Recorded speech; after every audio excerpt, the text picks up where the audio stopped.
Hello, my name is Harry and welcome to Learn English with British Harry. I am British and a British English teacher. I have taught thousands of students from all around the world, and today you are going to learn some advanced alternatives to some common English words. Let's get started. The first word is bad. Bad typically refers to something negative, undesirable or poor in quality. For example, you could say the weather is bad today.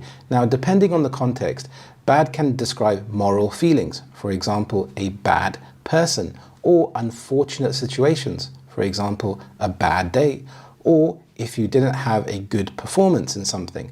So a subpar performance, you could say, I got a bad grade in this subject.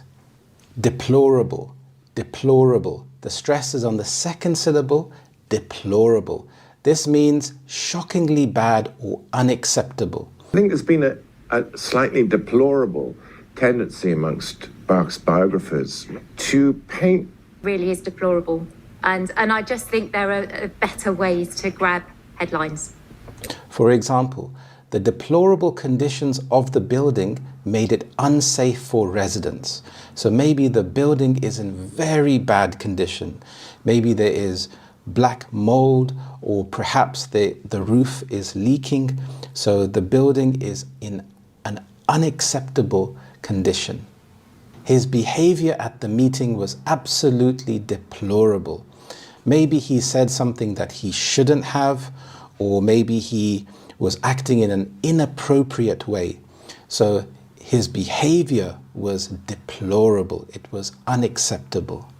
Heinous, heinous. The stress is on the first syllable, heinous. This means extremely wicked or reprehensible. So this means that something is very, very bad, evil or unacceptable. Injustice. Yeah, it's a heinous state of affairs, and I couldn't agree more. Possible for heinous crimes cannot expect to evade prosecution. Think of things like lying to hurt someone or harming others on purpose. Those are extremely wicked things. You could also say the heinous crimes committed by the gang shocked the entire community. So the crimes weren't just bad, they were shockingly bad. She described the act as a heinous betrayal of trust. So her trust was abused. Abysmal, abysmal. The stress is on the second syllable, abysmal. This means appalling or exceptionally bad. The quality of your sleep will be abysmal. In fact, if you drink enough caffeine before bed... Because frankly, this is abysmal customer service, and it's just treating the customer with complete contempt. For example, the team's performance this season has been abysmal. It just hasn't been bad, it's been very, very bad. I was disappointed by the abysmal quality of the service. Maybe you went to a shop and you had very bad customer service. So this wasn't just ordinarily bad, this was extremely bad. So you had abysmal service. Egregious, egregious. The stress is on the second syllable, egregious. This means outstandingly bad or shocking. As long as it's not egregious. In order to understand whether an incident is egregious, demonstrates serious failings. You could also say, his egregious mistakes cost the company millions. So his mistake wasn't just bad, it was outstandingly bad. It was so shocking. So he didn't just lose a little bit of money, he lost millions. The politicians' egregious lies were exposed in the media. So the politicians' lies were shocking. There was lots of controversy. He didn't just do something bad, it was extremely bad. It was egregious. Next, we have nefarious. Nefarious. The stress is on the second syllable, nefarious. And I love pronouncing this word because it just feels good to say this word, nefarious. So this means very evil or wicked. Caused by powerful and nefarious forces. Can't share any details of the nefarious recent history of Stella Vila, but we do. For example, The villain's nefarious plan was foiled by the hero. So foiled, it was stopped by the hero. And you see this a lot in movies, maybe movies like Batman, for example, where the Joker is nefarious. He has many nefarious plans, but in the end, Batman stops his plans. He was suspected of engaging in nefarious activities behind the scenes. So this sentence means that it could be someone like a celebrity or someone in the public eye, and at face value, he seems to be honest, but behind the scenes, behind closed doors, he was engaging in nefarious activities. He was doing very wicked or evil things.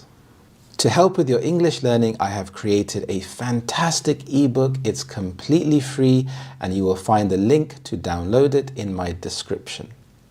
The next word is smart. Now, this is an interesting word because there can be two meanings. It could mean clever or well-dressed. Now, when describing a person or an action, smart refers to being quick-witted, intelligent, or able to solve problems effectively.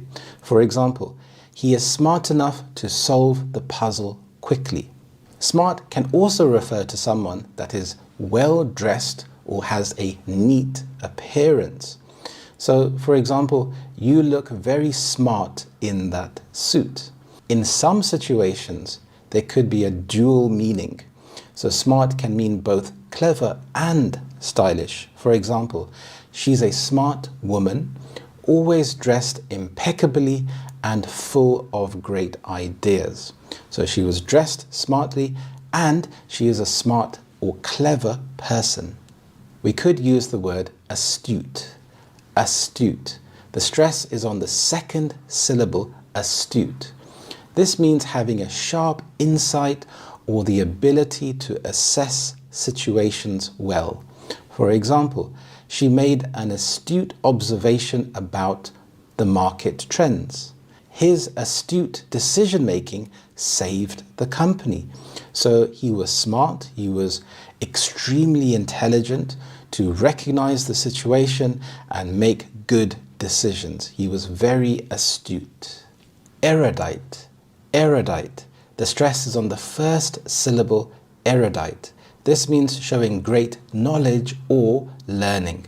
He's an artist who is seen as very rigorous, very erudite, but I think for those reasons very intimidating. And because he's charming and erudite, he eventually becomes friends with the linchpins of Parisian high society. For example, the professor's erudite lecture left the students in awe. The lecturer had a lot of knowledge that the students enjoyed. He was known for his erudite writings on history. So the writer was extremely knowledgeable. Dapper. Dapper. The stress is on the first syllable, dapper. This means neatly dressed or stylish. This is usually used for men. So if someone looks to be dressed smartly, instead of saying you look smart, you could say you look dapper. For example, he looked very dapper in his tailored suit. The dapper gentleman greeted us with a smile. Savvy. Savvy. It's a very nice word to say, and the stress is on the first syllable, savvy. This means knowledgeable and well informed. For example, she's a savvy businesswoman who knows how to close a deal. So she's not just a smart businesswoman, she's a savvy businesswoman. So she's extremely knowledgeable. His tech-savvy approach impressed the younger audience. So he wasn't just smart when it came to technology, he was extremely knowledgeable. So he was tech-savvy. And this phrase, tech-savvy, is very common. Perspicacious. Perspicacious. The primary stress is on the first syllable, perspicacious. This means being good at understanding things quickly and clearly.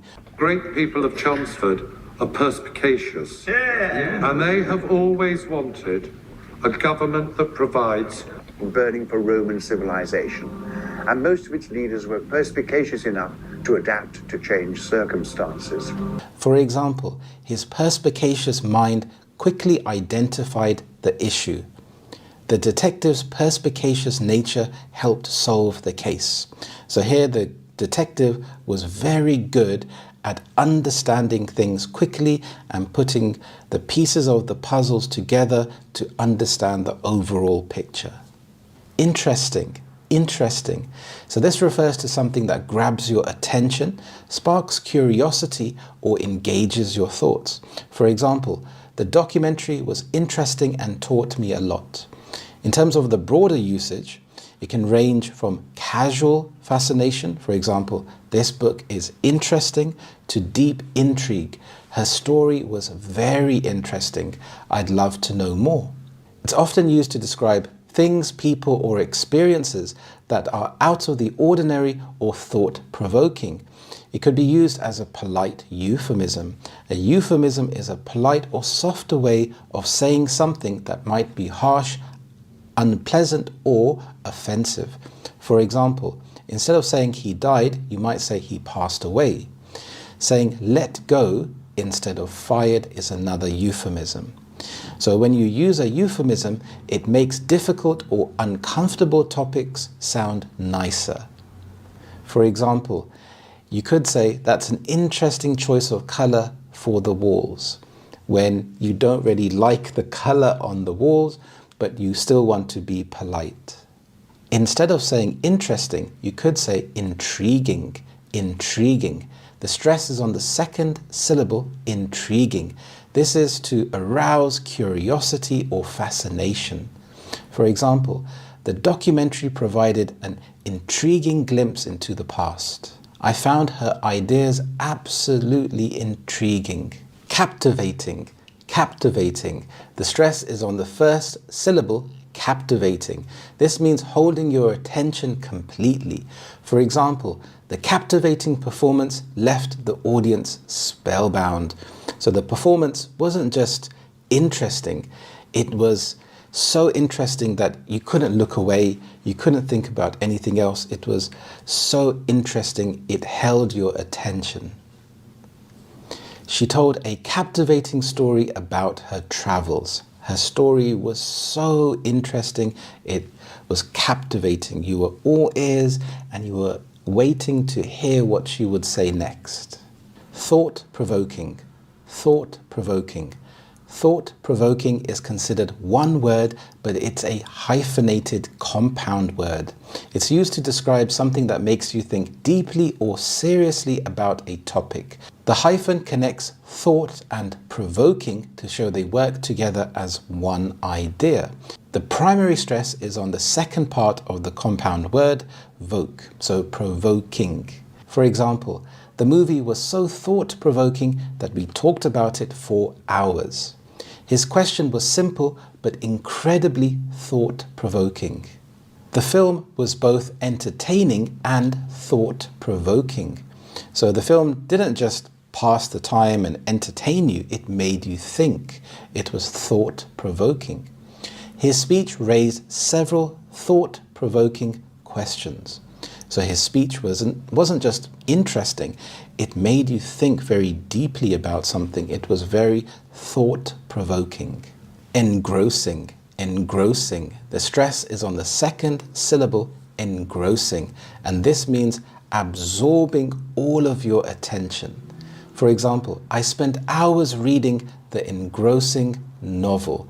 So the book wasn't just interesting, it was very, very interesting. It was engrossing. The engrossing discussion continued late into the night. Compelling, compelling. The stress is on the second syllable, compelling. This means evoking or bringing about interest in a way that's hard to resist. For example, the lawyer presented a compelling argument in court. So the lawyer's argument wasn't just interesting, it was explained in such a way that the jury couldn't resist understanding what he was talking about. So it was very compelling. The compelling nature of the story kept me hooked until the end. It was difficult to resist. It was difficult to turn off. If it was a movie that was incredibly compelling, I had to keep watching. Beautiful, beautiful. This is a very common word. This means very pretty, lovely, or nice to look at. For example, the sunset is so beautiful tonight. You can use it for people. You can describe someone that looks beautiful. She's a beautiful woman with a kind smile. You can use it for nature or art. For example, this painting is absolutely beautiful. You can use it for ideas or gestures. It's used to describe something that's really kind or meaningful. For example, that's a beautiful idea for a gift. But we can use some alternatives to beautiful. The first is exquisite. Exquisite. The stress is on the second syllable, exquisite. This means extremely beautiful and delicate. For example, the bride's dress was absolutely exquisite. We admired the exquisite details of the sculpture. Ravishing, ravishing. The stress is on the first syllable, and this means stunningly beautiful. She looked ravishing in her evening gown. The ravishing landscape took my breath away. It wasn't just beautiful, but it was extremely beautiful. Screen, and I'm greeted by this very proud-looking lady, resplendent in her green cardigan. Resplendent in their scarlet tunics. Country fairs were an ideal hunting ground. Resplendent, resplendent. The stress is on the second syllable, resplendent. This means dazzling or impressive in appearance. The palace was resplendent with gold and jewels. He appeared resplendent in his ceremonial robes. So he looked very impressive in his outfit. Ethereal, ethereal. The stress is on the second syllable, ethereal. This means delicate, light, and almost heavenly. For example, the ethereal glow of the sunrise was breathtaking. Her voice had an ethereal quality that captivated everyone. Opulent, opulent. The stress is on the first syllable, opulent. Opulent describes something that is luxurious, rich, or has an abundance of fine, expensive things. It often refers to a lavish lifestyle, elegant surroundings, or extravagant appearance. For example, the opulent mansion had marble floors, crystal chandeliers, and a grand staircase. She wore an opulent gown decorated with diamonds and pearls. So her dress, her gown, wasn't just beautiful, it was extravagant. It was extremely beautiful. Well done. So those are some advanced words to some common English words. Now, can you try to make some sentences with these words and write them in the comments below? Thank you so much, and I will see you in the next lesson. Have a lovely day. Bye-bye. If you can understand these jokes, then your English is acceptably fantastic. I'm going to show you 10 jokes and then explain why they are funny. What do you call a London train that is full of professors? A tube of Smarties. Do you get it? So this is extremely funny. I'm trying to contain my laughter. So this is a pun on tube. So the London Underground trains are called the Tube. It's an informal word. If you want to find the London Underground, the train that travels generally underground, then you would call it the Tube. Professor is someone who teaches at a university and has lots of experience, so they are very smart. And Smarties are a brand of sweets that I particularly love, so I found this joke extremely hilarious. I was walking down the road when someone threw a lump of cheddar at me. That's not very mature, I said. Do you get it?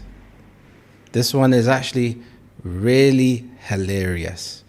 This plays on the word mature. Mature cheddar is a type of aged cheese, but mature also means behaving like an adult. I try to act mature sometimes. So throwing the cheese is childish, and so calling it not very mature is both a description of the cheese and the behavior. It's really funny. I bought a dog from a blacksmith, but when I took it home, it made a bolt for the door. Do you get it? This is a pun on the word bolt. A bolt can mean a sudden movement. For example, the dog running away. But it's also a piece of metal that a blacksmith might make. So you can also use this in a sentence. For example, I tried to speak to Paul, but he made a bolt for the tube. So he did something very quickly. It's really funny. Why did George Michael have chocolate on his face? Because he was careless with a whisper. Do you get it? Yeah, it's actually really funny. This is a pun on George Michael's song Careless Whisper. George Michael was an extremely popular musician. He made some classic songs that are adored in the UK. And Whisper is a type of British chocolate bar. And I love this chocolate. It's extremely dangerous. I can eat lots of it because it's very light and melts in your mouth. So it's very easy to eat a lot of it. The joke changes careless whisper to careless with a whisper, suggesting that he got chocolate on his face. So he was careless, he wasn't paying attention, and he just got the whisper all over his face. Yeah. Who is the coolest guy in the hospital? The ultrasound guy. Who covers him when he's on holiday? The hip replacement guy. Do you get it? This is a pun on ultrasound, which is a medical scan, and ultrasound, very cool. Sound is used in some parts of the UK to mean that things are okay. That's a sound deal. So if something is sound, it's generally good. Hip replacement is funny because hip means both cool and a body part that gets replaced in a surgery. So the hip replacement guy could be a person doing hip replacement surgery or a cool substitute. The word hip is not really used too often, but it's good to know what it means, and it can be used in a sarcastic or funny way, just like this hilarious joke. How do you make gold soup? 24 carats. Do you get it? This is a play on words between carats, which is a measure of gold purity, and carrots, the vegetable. The joke suggests that gold soup would be made with 24 carats instead of 24 carats of gold. There were two cargo ships at sea. One was carrying red paint and the other was carrying blue paint. The ships crashed into each other and the crews were marooned. Do you get it? This is a pun on marooned, which means stranded, but also refers to the color maroon, which is a mix of red and blue. So I'm sure all of the artists or sailors out there would have got this straight away, and if you didn't, then you can just laugh along and pretend that you understood it. Why was the Scarecrow promoted? Because he was outstanding in his field. Do you get it? This joke plays on outstanding. Outstanding in his field can mean both exceptionally good at his job and literally standing in a field, which is what scarecrows do.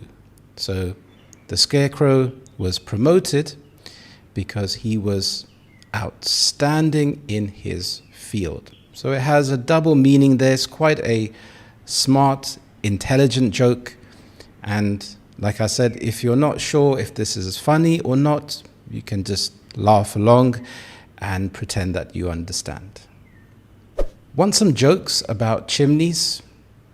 I've got stacks of them. First one's on the house. Do you get it? This joke plays on chimney-related words. Stacks. Chimneys have stacks, but got stacks can also mean I have loads of something. I have stacks of money. Not really. I have stacks of books. Yes. On the house means for free. But chimneys are literally on the house. They are on the roof. If you go to a pub and your football team or the national English team have won the Euros or the World Cup, the people in the pub may say, drinks are on the house, which you may not really hear because unless you're playing the PlayStation, this is highly unlikely, but it means that something is for free. And also a chimney is something that Santa Claus goes down to deliver presents to everyone around the world. A father was washing his car with his son. His son says, "Daddy, why can't we use a sponge instead?" Do you get it? This is extremely funny because this is a misunderstanding joke. The phrase washing the car with his son can mean washing it together or using his son as a cleaning tool. The son misinterprets it and suggests using a sponge instead of himself. And for anyone out there, I highly recommend not using a human to clean your car because it's very inefficient. Try using a sponge, or better yet, just wait for it to rain and it will wash your car. Let me know in the comments if you understood these jokes. If you have any more, please feel free to write them in the comments and make everyone laugh. And don't forget, I have a fantastic free ebook for you. The link to download this completely free book is in the comments in my description. I have taught thousands of students from all around the world and collected some really useful tips to help you to improve your English very quickly with some practical tips. So go check it out. Understanding idioms is also a fantastic way to improve your English. So I highly suggest checking that video out somewhere here. Thank you so much. Have a wonderful day and I will see you next time. Bye-bye. Hello, how are you today? I hope you're well. My name is Harry and this is the Learn English with British Harry podcast. This podcast is designed to help you to be immersed in English.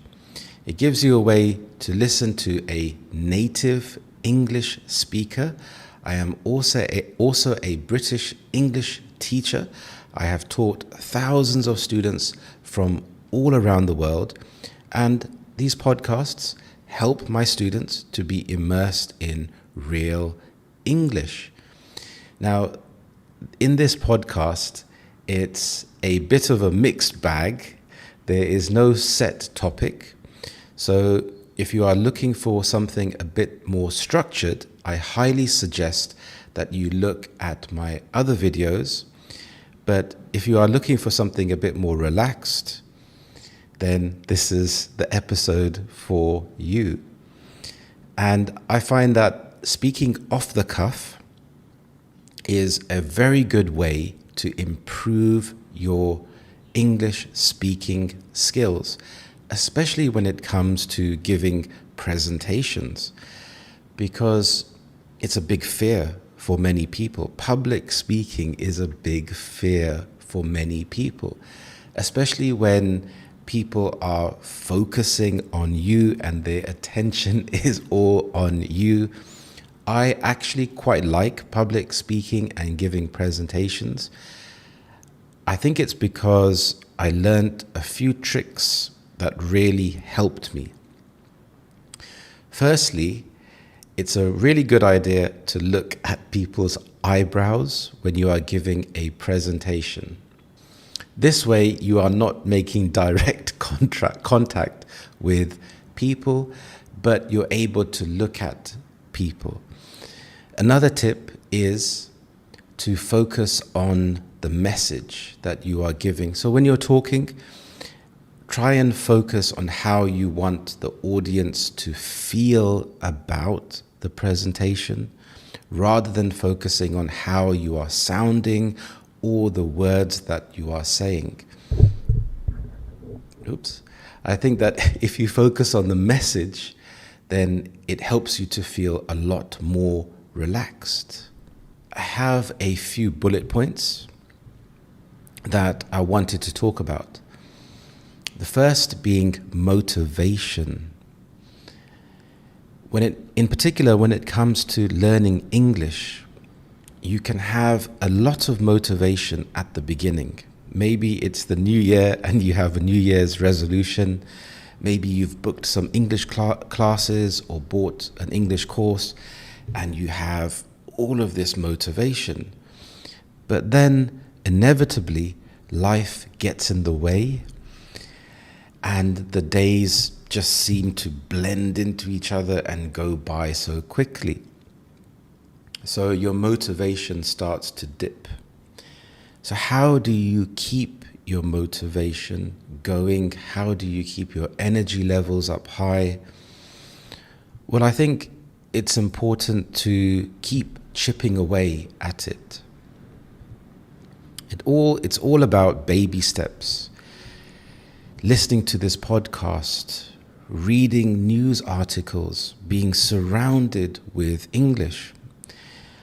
I think these podcasts are fantastic because you can listen to them anywhere. You can listen to them on the go, in your car, at the gym, when you're taking a walk in the park. So being surrounded by English, I think, is really important because eventually you will start to think more and more in English. And it's just a process of osmosis. That information, the rhythm of speech, will start to go into your brain slowly without you realizing it. So motivation, it comes and goes, but it's important to also have a strong belief. If you believe that you will improve your English to an excellent level, then you will find ways to make it happen.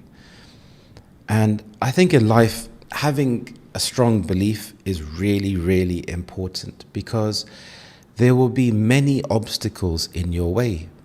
Maybe you have faced obstacles already, maybe in your profession, in your career, when you're studying. And it'll be interesting to know what type of obstacles have you had in your life and how have you managed to overcome them? Because I believe when you have that strong belief, you know it as a certainty, then it gives you the energy to take action. And I think that life rewards people that take action. Now, sometimes the action that you take doesn't always work. It won't always work. And this may not be down to you. You can put 100% effort, but you could still fail. Now, failing is subjective. I think that failing is not really failing. It's growing, it's growth, and having that mindset that failure is growth gives you that energy to keep going. For example, you may have things up against you. It could be the color of your skin, it could be your accent, it could be your qualifications. And in the real world, people have these unbiased perceptions or implicit bias, so they may favor someone else over you. But you know what? See this as an opportunity to work even harder. And sometimes you may have to work 10 times harder than another person to get the same recognition. But I think it's about gaining traction. Once you start working hard, coupled with a strong belief, eventually it will open up more opportunities. Think about the opportunities that you've had in your life. Some of them may have been by luck, but it really wasn't luck. It was all the steps that you took before that opportunity came your way. So trying, even when you don't have the motivation, but you have the belief that things will go well, I think is very powerful, because the truth of the matter is that it's all relative. You may think that you are not doing well, but another person who you perceive to be successful, they may feel that they are not having enough success. They want more success. So they're comparing themselves to other people. But at the end of the day, it's about comparing yourself to yourself, trying to improve, trying to be better today than yesterday. And this may mean studying for 5 minutes, studying for 10 minutes. Because if you didn't have that motivation, you would have thought, okay, I'm tired, I don't want to practice my English, I will do it tomorrow. So that 5 or 10 minutes, it all adds up. It's a compounding effect that it builds up over time.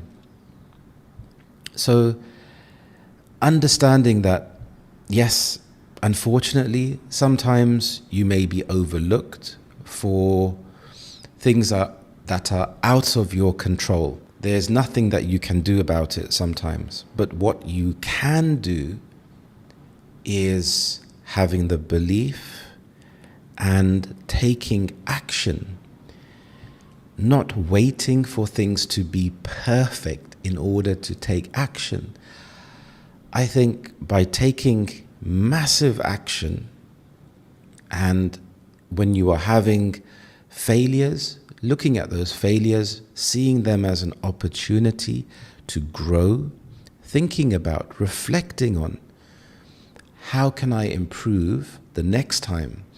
And even when you have a success, when you are successful, think about why I was successful. What did I do in order to achieve the desired result? So you can reverse engineer it, and you can see habits, you can see patterns. And I feel this is the way the brain works. It loves patterns, it loves repetition, it loves solving problems and puzzles.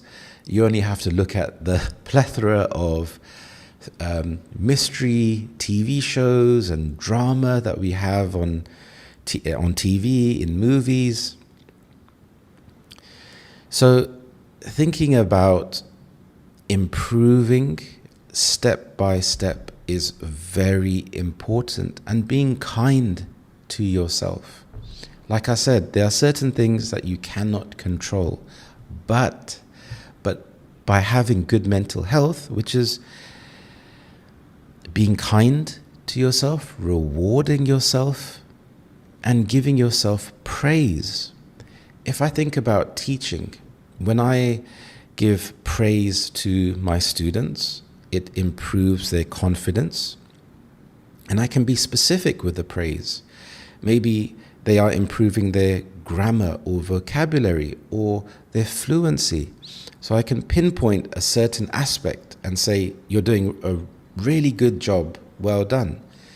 So this gives them motivation to make more mistakes, because your brain makes that connection that making the mistakes or perceived mistakes is actually growth. So it's a good idea to make lots of mistakes because you can learn from them. And I think this is one of the key secrets to life. Don't wait until you are ready. You become ready along the way. So if you want to improve your English, a really good tip is to get a phone, record yourself. I know you may feel some cringe, you may feel awkward, but by doing this every day, doing it 100 times and watching yourself back, you will start to see patterns of when you are missing out certain prepositions, or when you are starting to say or a bit too much. So you can start to work on that. And it's something that I learnt as well. So rather than saying I would leave a pause. Now I still do say in conversations because it's only natural, but I've reduced the amount. So yes, motivation, having a strong belief, reinforcing that with actual evidence. The brain loves evidence. So if you have kept trying and you've kept a record, your brain can say, yes, I have put in the work. So eventually I will start to see the results. So don't give up. Don't give up. Have that strong belief, even when you think things are against you. Know that and believe in yourself that you will get to where you want to go, because you are wonderful, you are amazing, and you will see the results that you want to over time. It's all about baby steps. So that's my little random discussion today about motivation. Other aspects of my life, I've bought a new microphone here. Let me know if the audio is better.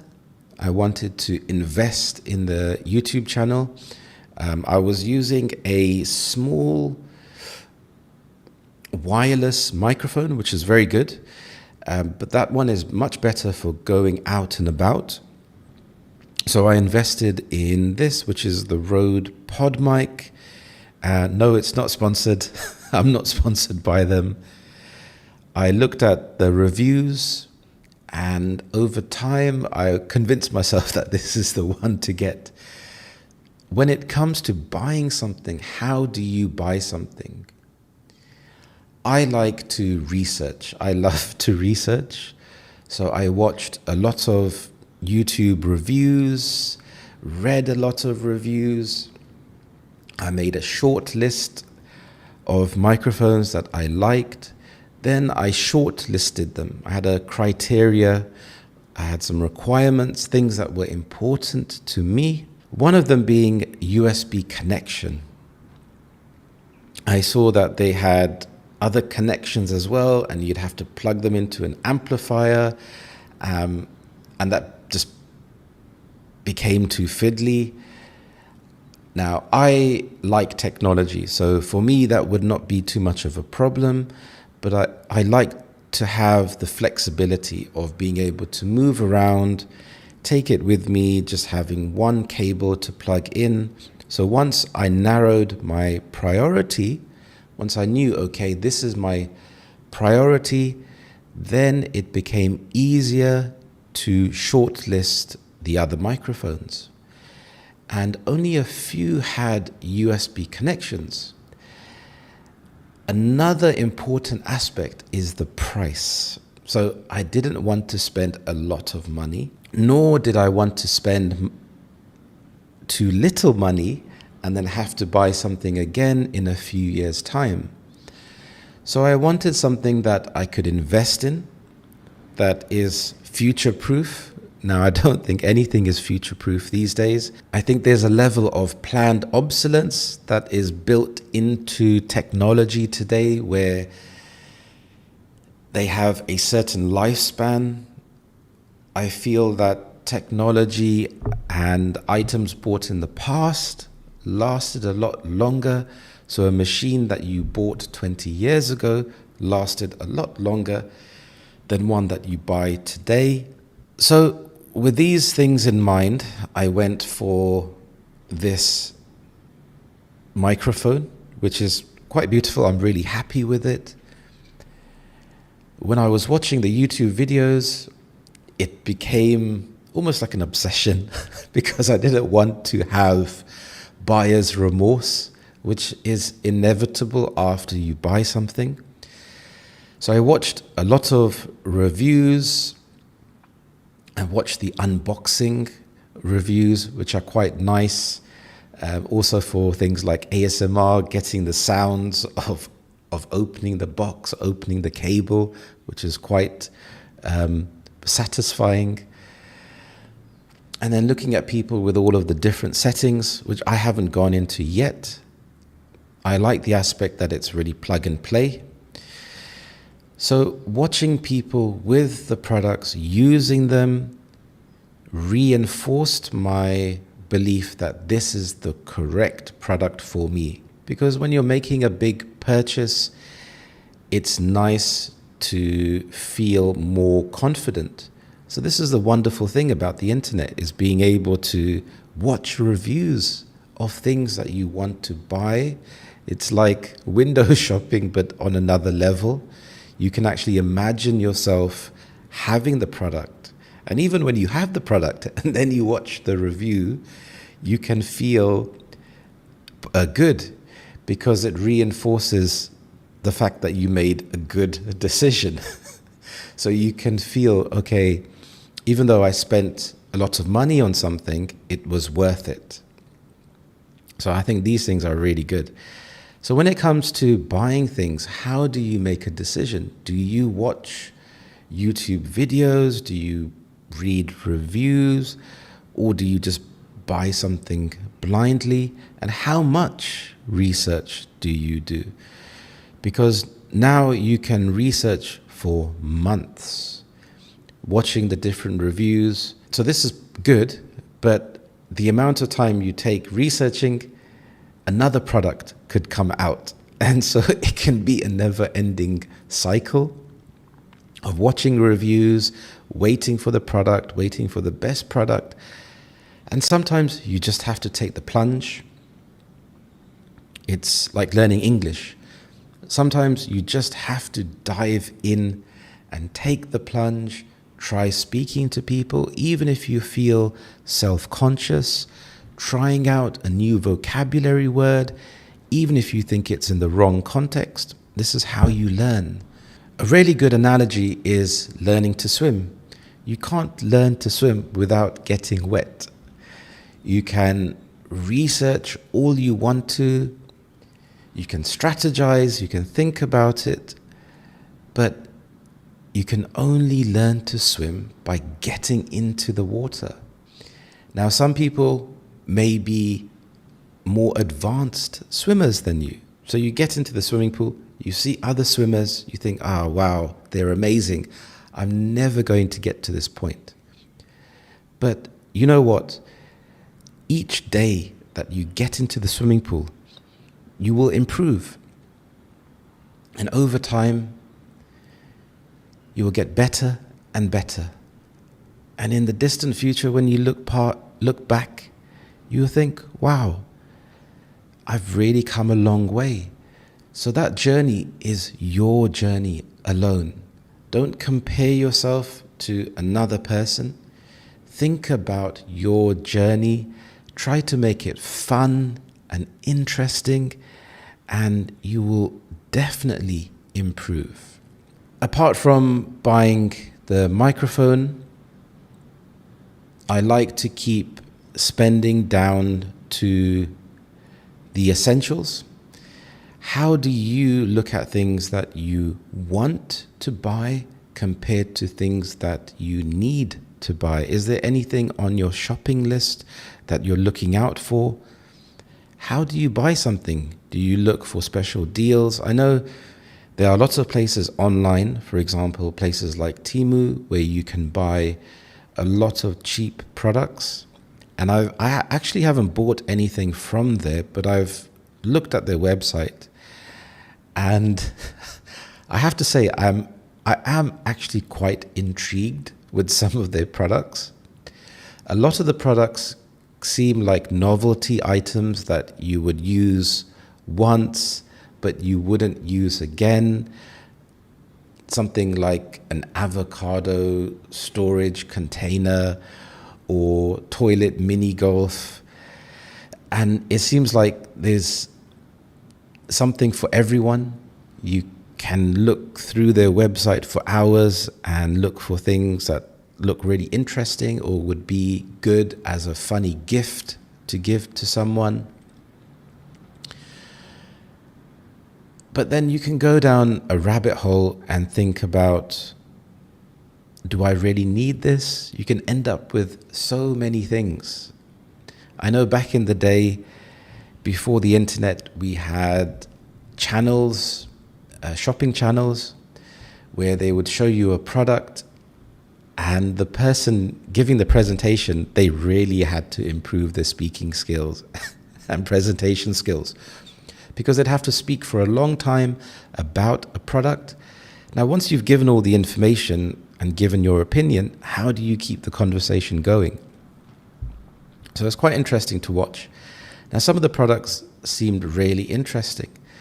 And in terms of marketing, how they would get you to think that you needed this particular ab crunch machine or onion cutting device when you could just do sit-ups or use a knife to cut an onion. It came down to things like convenience. And as humans, we value convenience a lot.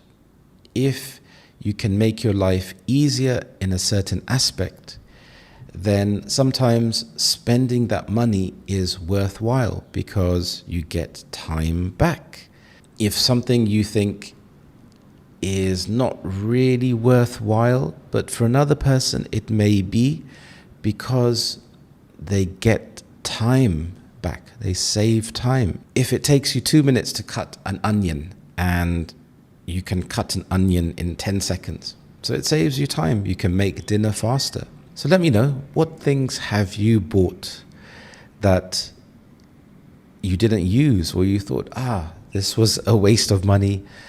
Conversely, what have you bought that you thought, yes, this was a really good deal, it stood the test of time? For me, I think it has to be my MacBook Air M1, which I bought a couple of years ago, and it's still going strong. At the time, I was looking at a MacBook Pro, but the price seemed a bit too steep at the time.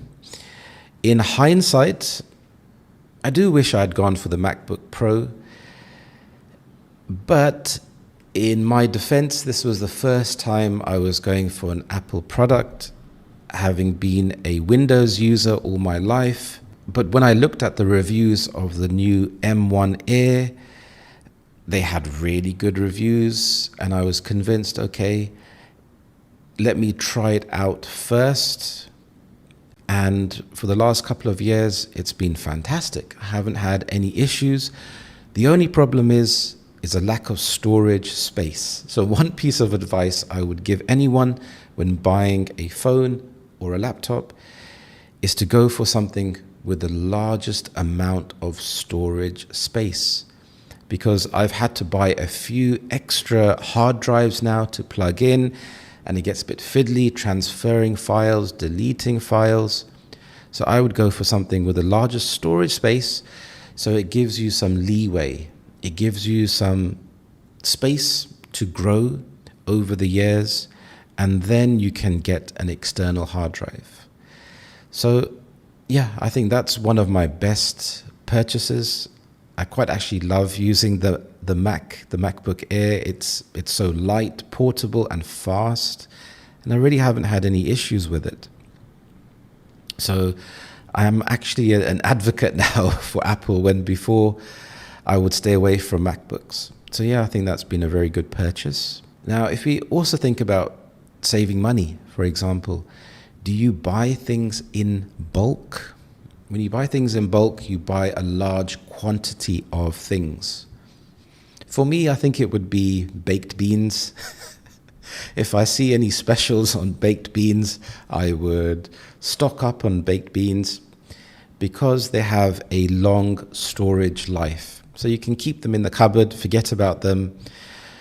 And it's always handy as well. If you're hungry, you can quickly have some beans on toast, which is very stereotypical for Britain, but it's also quintessentially British, having beans on toast.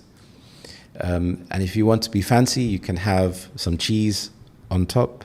Other things you cannot buy in bulk, things like vegetables, for example.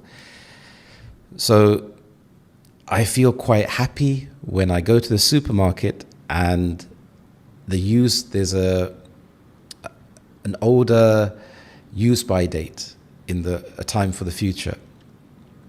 So if I have 3 or 4 days, I'm quite happy, as opposed to only having 1 day. Because sometimes you can go into a supermarket and it can be the wrong time. So they may be having a delivery in a few days' time and you've gone to the supermarket too early. So yeah, things like fruit, vegetables don't really have a long shelf life. So you have to keep going to the supermarket for these. Now, you could buy online. You could get your food delivered to you, which is something that I do from time to time. Some of the drawbacks to this is that you don't get to see the vegetables and fruit in person to choose. So you're relying on someone else to choose it for you. Sometimes they will be in a rush and they don't choose the best quality. Sometimes the item won't be in stock, so they will replace it with something else that you don't really fancy. So if you want to make a recipe with specific ingredients, then you'll be in a bit of a pickle, because you'll have to adapt and use different ingredients. But overall, it's very convenient. You can save on petrol, you can save time. However, if you have a time slot, then you have to sit around waiting for the food to be delivered at that particular time slot. So you can't really go out because you know your food will be delivered to you. So do you go to the supermarket, or do you have your groceries delivered to you? Yeah, so online delivery has exploded, has its pros, has its cons. Personally, I prefer to go into the shop to buy the products. Thank you very much for listening, and it would be wonderful to hear from you in the comments. Let me know what you think about some of these topics that I've discussed today. So things like motivation, belief, researching, and shopping. Have a lovely day, and I will see you in the next podcast. Bye-bye. Hello, how are you today? I hope you're well. My name is Harry, and this is the Learn English with British Harry podcast. So let me know in the comments, how you are feeling today.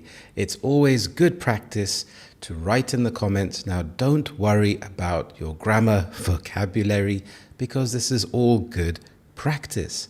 Now, this podcast is designed to help you to be immersed in real native British English.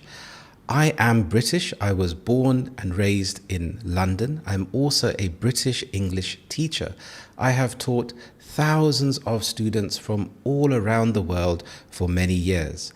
And I find that being immersed in English is one thing that can really help you to improve your natural English. Because just through osmosis, by hearing new vocabulary, hearing the rhythm of speech, you're able to absorb English. So these podcasts are designed in a way that you can watch them whenever you want to. And let me know, what are you doing when you are listening to the podcasts?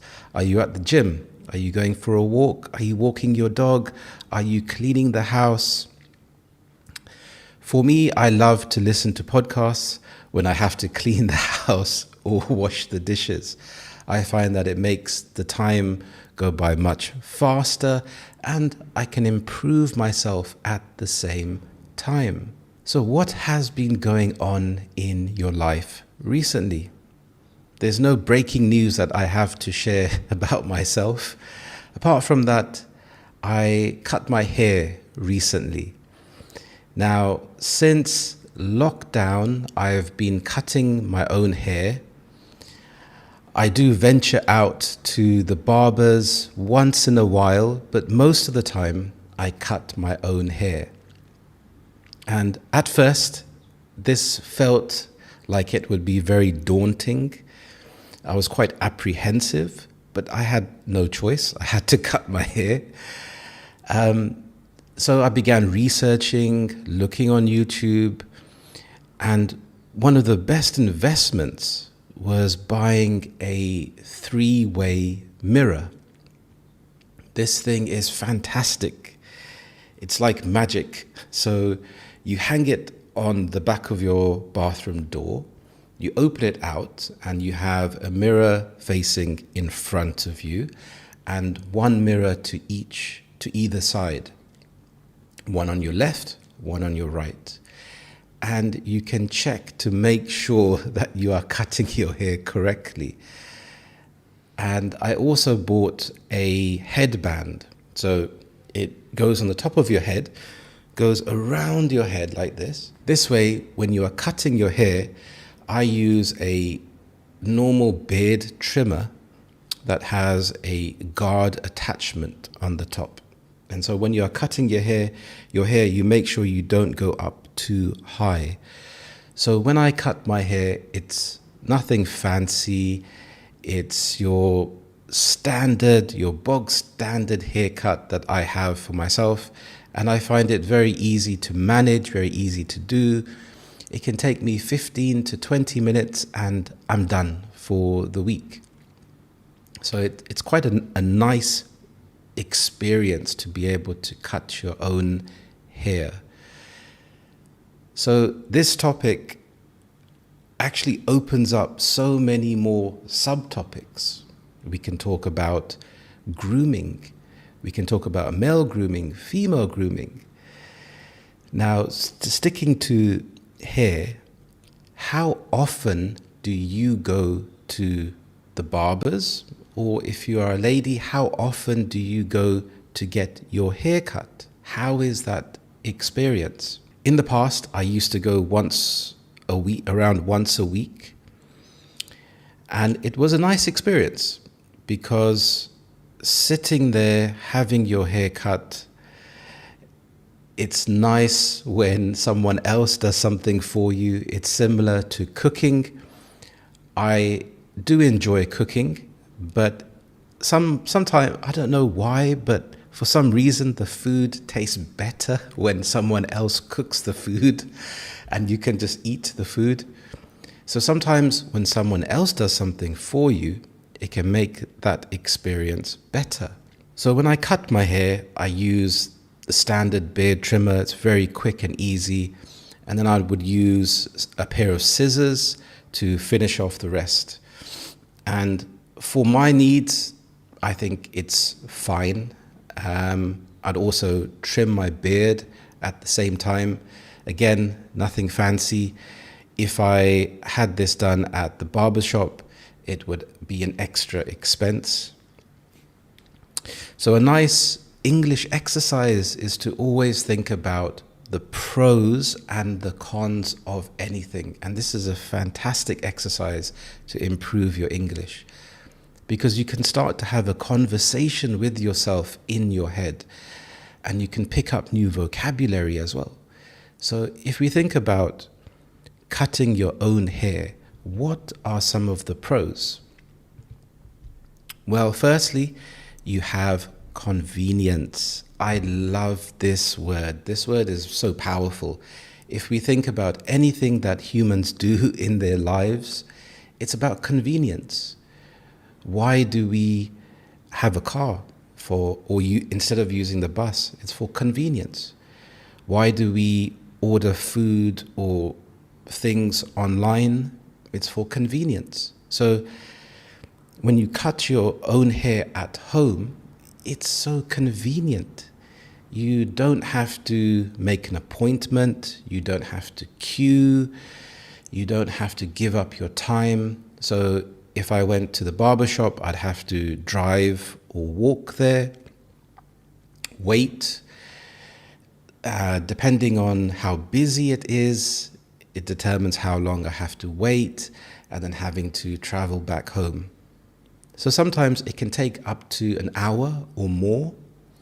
So I can save that time, and it makes it very convenient to cut my hair when I want to. If I want to cut my hair at 2 o'clock in the morning, no, I wouldn't do it at 2 o'clock in the morning. But if I wanted to, I could. It's the same premise with 24-hour gyms.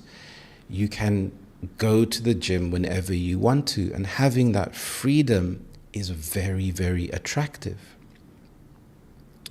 So that's one aspect, the convenience. It fits into your schedule. It saves you time.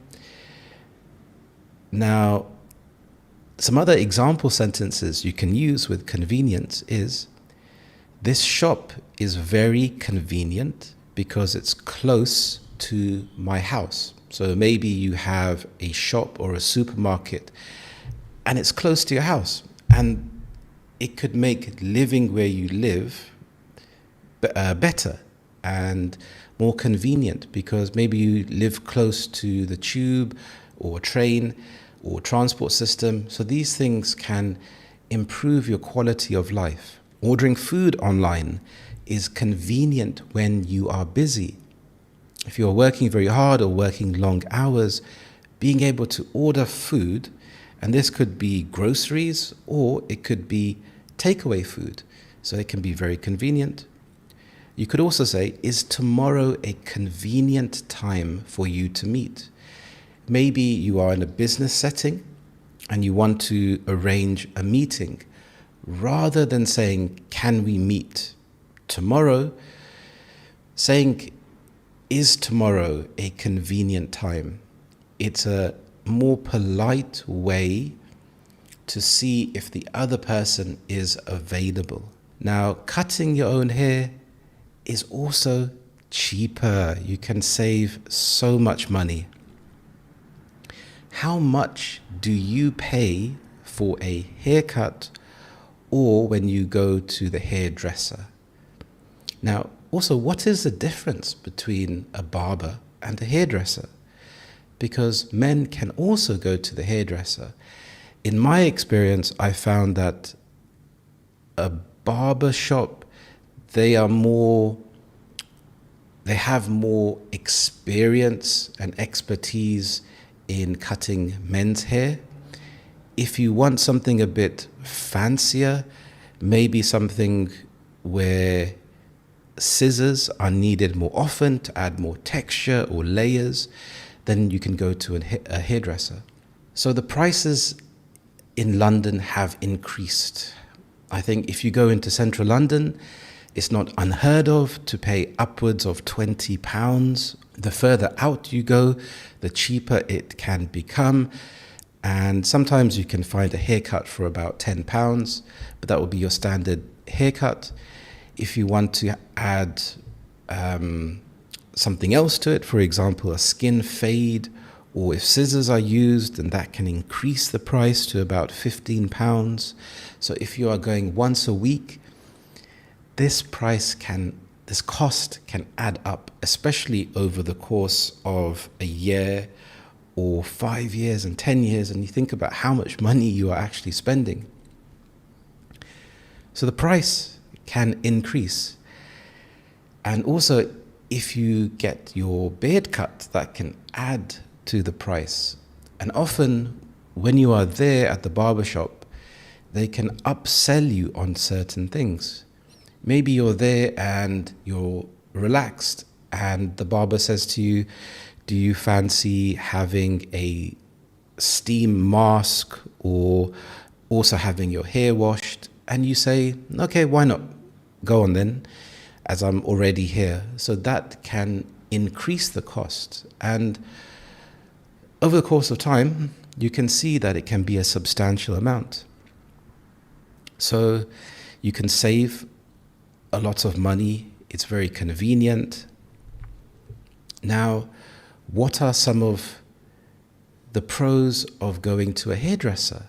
I think the environment can be very nice. It's very relaxing to get your hair cut. It can feel like an experience, like a treat. And they are professionals, so they do a better job than you would, because they've had many years of experience. They can see your hair from all angles, so they can give you a better haircut than you would. So you could say, okay, the price is justified. And you are also supporting them because they have a job to do. So going to the barbers, they are earning a salary, they are contributing to the community. So it's a good thing. And being in that environment is quite nice because you get to relax. And also having your hair cut can be quite a personal experience because they are in your private space, touching your head or your face. So it can be quite personal. And sometimes your barber can end up being your therapist. So you can offload about things that are going on in your life, or you can just have a small chit chat and you're having that human contact with someone else. So let me know, what do you think? Do you think that it's better to go to a professional and get your hair cut, or do it at home? I think for me personally, I've seen the cost savings, the convenience, it outweighs the other things. But each to their own. It will be good to know, what do you think? And if we think about grooming as a bigger topic, this market has exploded, especially in the men's area, where you have so many products now. You have so many face creams that you can use. I do use a face cream and I find that it helps to hydrate my skin. But apart from that, I don't really do much else. I know you can have things like threading. You could thread your eyebrows, for example, which is more popular with women, but it is available for men. Having things like skin fades is very popular. I don't think I've quite mastered the art of the skin fade, but I've watched some YouTube videos and I've practiced using no guard and then a guard on the first and the third or fourth setting, and trying to blend the hair together. So you can have things like a shave with a hot towel and having a closer shave. So it could mean that you have to go longer until the next shave. My facial hair, I'm quite happy with because it's also low maintenance. I just use a beard trimmer and then would shave the bottom and the sides. And it's quite easy. I think over the years I've had various styles. With women, I think they are able to style their hair in different ways. For example, coloring their hair, different cuts, and different styles. But with men, there aren't that many options. So when it comes to facial hair, you can be clean shaven. You could have a goatee. You could have a soul patch. You could have sideburns. And over the years, I've gone through the goatee, the soul patch, and then the beard. I've had a long beard at one stage, and was grooming that, but I found that to be too much maintenance as well. I even had beard oil that I would use to moisturize, and a beard comb that came in a fancy bag. So what is your current style, and does it show your personality? I think it can do. I think it can show your personality. Sometimes life can get a bit boring, so it can be nice to switch it up a little bit, try something different. But I think at my point in life where I value convenience, for me, it's just quick and easy, and something I value time. So it's something which is very quick to do. How often would you say that you laugh or smile? Is it rarely? Is it often? Do you think it's a good thing to laugh and smile as much as possible? Well, I have an interesting article for you here. If we look at the title, Fake Laughing Could Change Your Life. So already the title piques my interest. It seems quite interesting. Now, if we look at the picture, we can see two people. They're wearing police hats on their head. They seem quite happy and joyful. So it's already piqued my interest. I want to know, why are they so happy in today's society when we have things like the cost of living crisis, we have bills to pay, everything is very stressful. There aren't many reasons, well, obvious reasons to laugh. So we have to think about laughing and smiling, because to some people it may not come naturally. Maybe they're very stressed. So here, the old adage that laughter is the best medicine has become the mantra of a yoga teacher who believes even fake chuckles could change your life. So an adage is a short, wise saying that tells a basic truth or gives advice. For example, better late than never. This means that it's better to do something late than not at all. So, for example, if you are late for a lesson or if you are late for a meeting, yes, you won't feel brilliant that you're late, but it's better to attend and show up. And I think this is a good thing to think about, or a good lesson for life is it's better late than never. So for example, with this YouTube channel, I had been planning it for many, many years. And eventually I thought, okay, I just need to bite the bullet and do it. Clive St. James from Bath is a laughter yoga teacher who discovered at a young age that doing comedy impersonations helped his mother's chronic depression. Laughter releases endorphins known as feel-good hormones and reduces stress hormones, he said. So the phrase feel-good hormones, You'll hear it quite often. Now, some examples are dopamine. So dopamine is known as the reward hormone. It makes you feel pleasure and motivation. Then we have serotonin.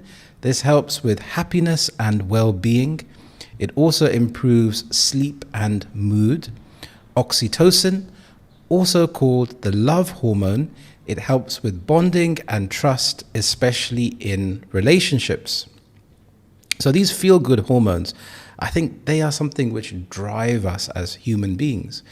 So dopamine, if you study really hard for an exam and you get a good grade, your body releases dopamine because you feel good, and that will motivate you to keep going. In today's society, we have things like social media where we can have instant gratification. You can pull out your phone and scroll through Instagram and you can feel good instantly. You can find a funny video. It can relieve stress. However, it's almost like cheap dopamine in a way because you haven't had to work for it. Then serotonin, I think this is really important. So this makes you feel calm and relaxed. If you have a nice long soak in the tub, or you go and watch a nice movie or take a nice stroll in the park, or if you're able to get down to the beach, and being in nature can really help you to feel relaxed so your body can release this serotonin. Oxytocin, when you spend time around people that you like, maybe friends or family, and you are giving them hugs, this can release oxytocin not only for you, but also for the other person. So I think it's something very important. It supercharges you. It's about having fun while you're exercising. Once you gain the basic skills, you can change someone's life, said Mr. St. James. Of course, it's yoga, so we all do the stretching exercises. Here, supercharges means to greatly boost or enhance something, making it much stronger, faster, or more effective. We know that's good for you and makes us stronger, more flexible, but we also want to become advanced breathers. We only laugh on the out breath, so this is a good way of getting rid of all of the stale air at the bottom of your lungs. That's quite interesting.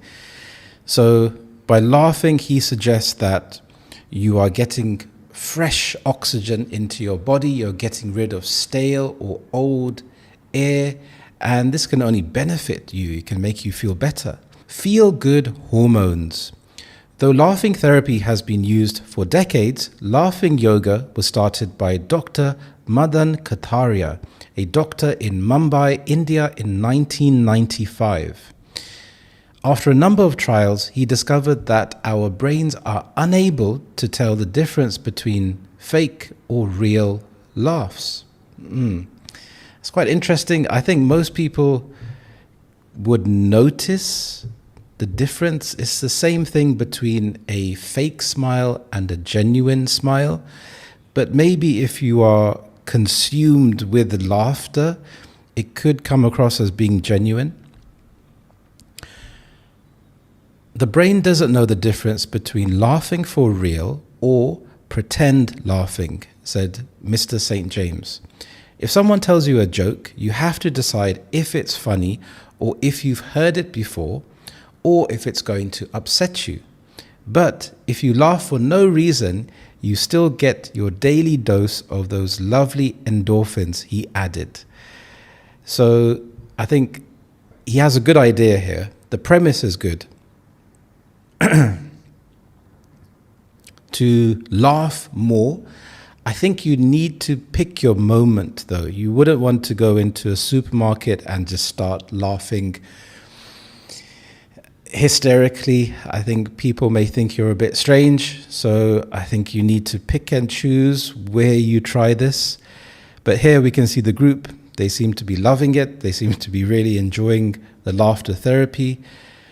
In 2023, A study presented at the European Society of Cardiology Congress and endorsed by the British Heart Foundation found that laughter therapy led to improvements in the heart and circulation. Wow. So this is very important because it's endorsed by something very professional.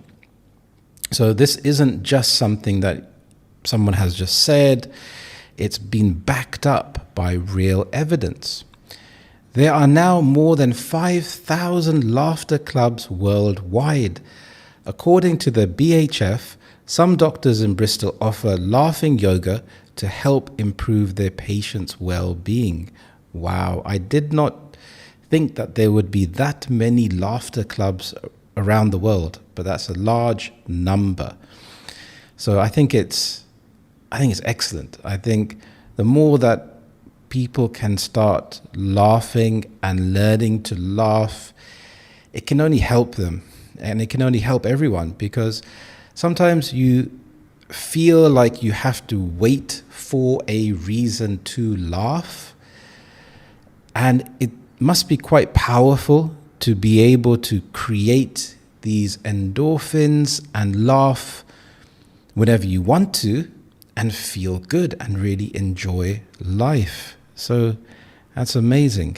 Mr. St. James has first-hand experience of the beneficial power of laughter after he started doing impersonations of the late comedian Tommy Cooper as a child to help with his mother's chronic depression. Tommy Cooper is a famous British comedian. He's famous for being a caricature and being quite outlandish. I would put a flower pot on my head. Tommy Cooper habitually wore a red fez when performing, and that made her smile. So a red fez is a type of hat here, and it's something out of the ordinary. So sometimes, in order to laugh, if you have a comedian that is out of the ordinary, it's a bit strange, and that coupled with the voice and the delivery of the joke can lead to laughter. It will take her out of this dark space, he said. So that's interesting, because it's something so strange. He put a flower pot on his head. It's so unusual that it would break her out of her depression. Mr. St. James was also crowned the Guinness World Records fastest comedian for the last 8 years. This involves getting audiences to laugh within moments of the comedian arriving on stage.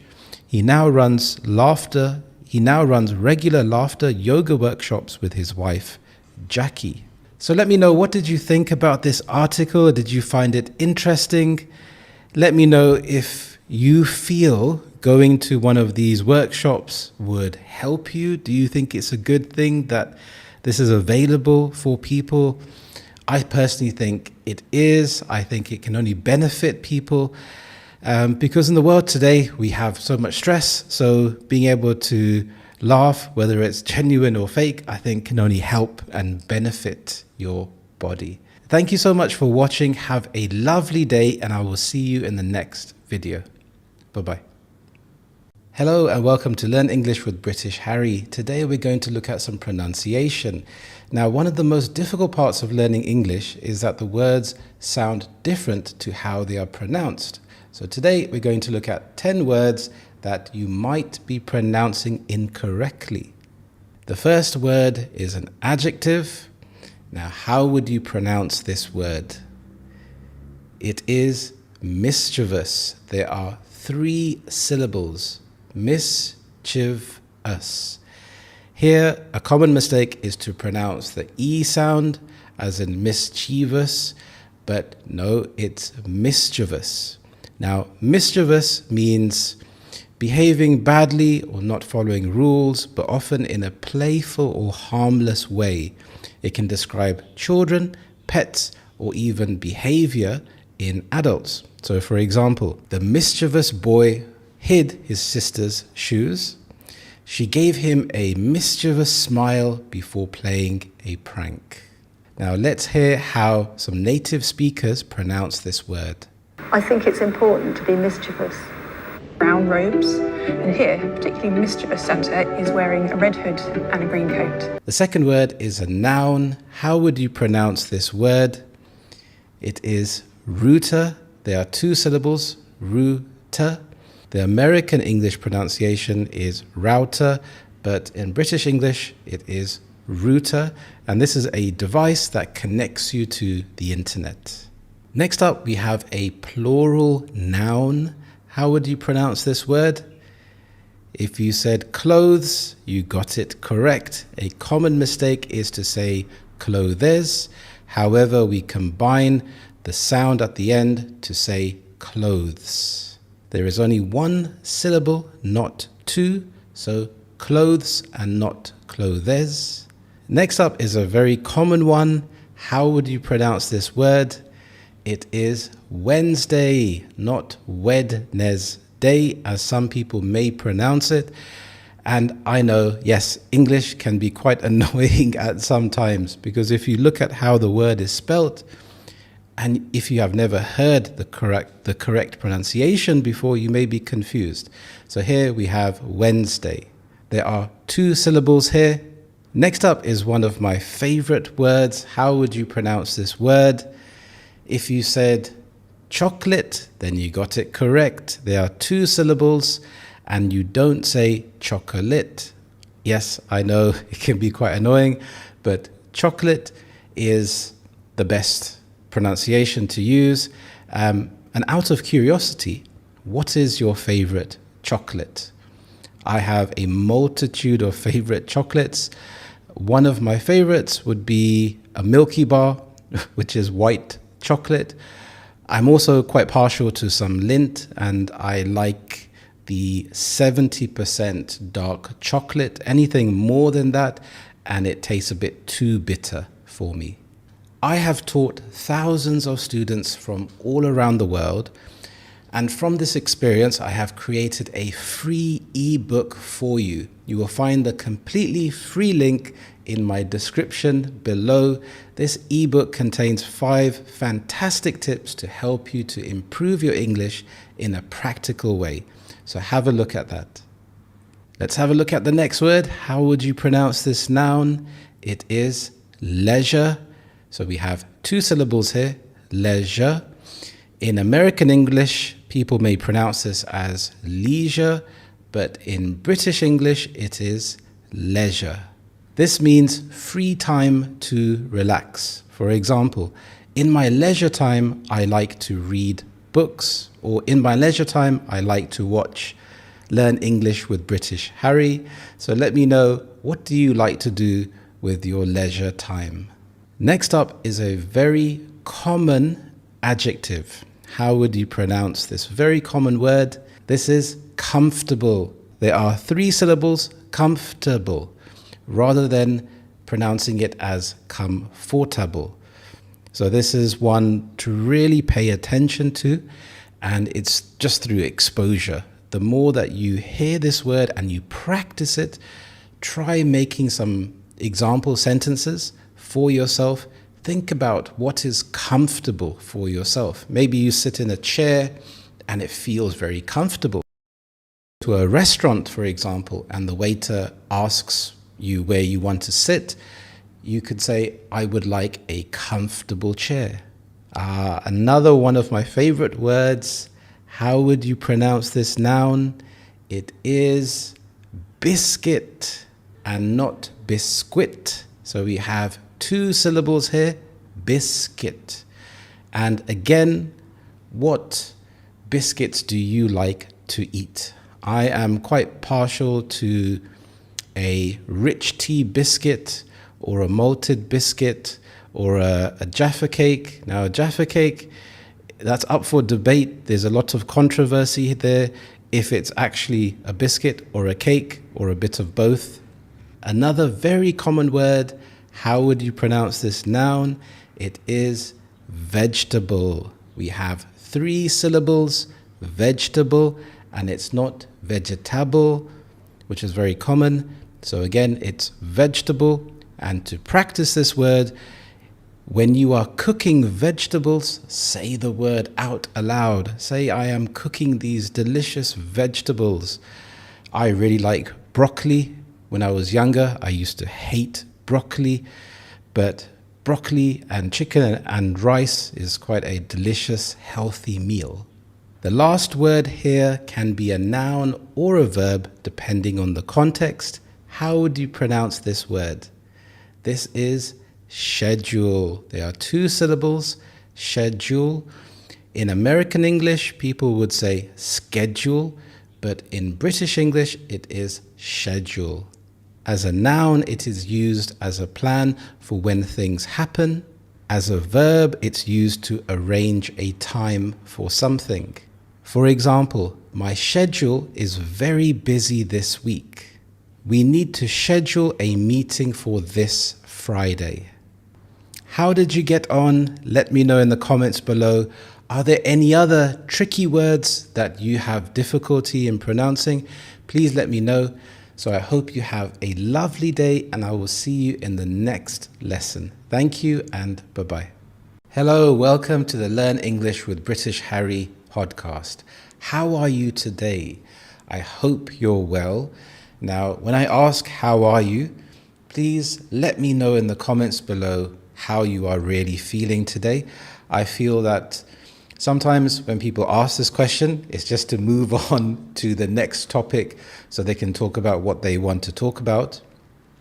But I'm really interested to know how you are feeling today. Are you feeling good? Are you feeling okay? Are you feeling stressed? Are you feeling worried? It's nice to share because in a world where people are very self-centered, it's nice to have that connection with other people. And sometimes you can feel if you are not feeling great, you don't want to burden the other person, you don't want to sour the mood. But that's life. We're all human, I think. So sometimes you're not going to be feeling great, and that's okay. But it will be nice to know what is going on in your life to make you feel that way. So how am I feeling? Thanks for asking. I'm okay. Life is going well. I can't complain.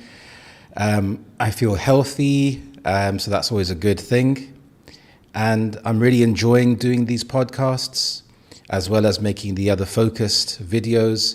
So if you enjoy videos about vocabulary and grammar, please feel free to also have a look at my channel. I have plenty of videos there.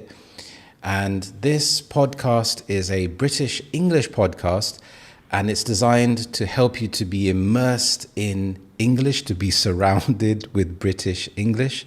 So I am British. I was born in London. I'm also an English teacher. And I found that having podcasts like this can be really beneficial for my students, just to hear the sound of English. You may pick up on some new vocabulary and you can get used to the rhythm of speech. So today is an interesting day because I saw an article about the clocks changing. So I'm going to share that with you now. So the clocks are changing and they will go forward an hour this Sunday, the 30th of March at 1 o'clock in the morning GMT. This marks the end of Greenwich Mean Time, GMT, and the start of British Summertime, BST. Yay, it's summer. So, or Daylight Saving Time, DST. Now, this is wonderful news because it's the start of summer, and this is always a time I enjoy because you're coming out of the bleak winter. So it's always nice to have some extra sunshine. If you struggle to remember which way the clocks change, then this saying might help. Spring forward, fall back. Sadly, for those of us who like a lie-in on a Sunday morning, the clock change in spring does mean we get 1 hour less sleep. So that's an interesting saying to remember. Spring forward, fall back. So spring has 2 meanings here. Spring as in the season, It can also mean if you propel yourself forward, so spring forward, and fall back. Fall in America would refer to autumn. So as with anything in life, you have your pros and your cons. So your pros here, it's the start of British summer, but the cons are you'll have one less hour in bed. Now, I remember when I was at school, you could use this as an excuse for being late, but you can't do that anymore because you have things like your smartphones and your computers and your laptops, which will automatically correct the time for you. So you can no longer use that as an excuse. So daylight is increasing. Now the spring equinox has passed, we're seeing more than 12 hours of daylight in most of the northern hemisphere. The clock change will mean sunrise effectively takes place an hour later. Initially, early risers will notice darker mornings following the clock change. The evenings, however, will be lighter as the sun sets later. And that's one of the marvelous things about the UK and London in particular is the summertime, when you have these gorgeous evenings full of sunlight late into the evening, 9 or 9:30 in the evening. It's almost a shock to the system, but it is wonderful. As both sunrise and sunset times extend, the UK will end up with almost 19 hours of daylight in the north of Scotland at the summer solstice on the 21st of June. Now, it's a burning question that you may have had all of your life. Why do we have daylight saving time? Why do the clocks change? Well, we can blame Benjamin Franklin for that. The founding father and inventor first proposed daylight saving in 1784. It was seen as a cunning way to save on candles. So he wanted to save a bit of money there. Daylight saving time, DST, the process of moving clocks forward by 1 hour in the summer, was started in Germany in 1916. During World War I, it was a way to save energy resources such as coal, using fewer electric lights and less heating during the lighter evenings and being more productive. Weeks after Germany introduced DST, other countries adopted the idea, including the UK, where it was named British Summer Time, BST.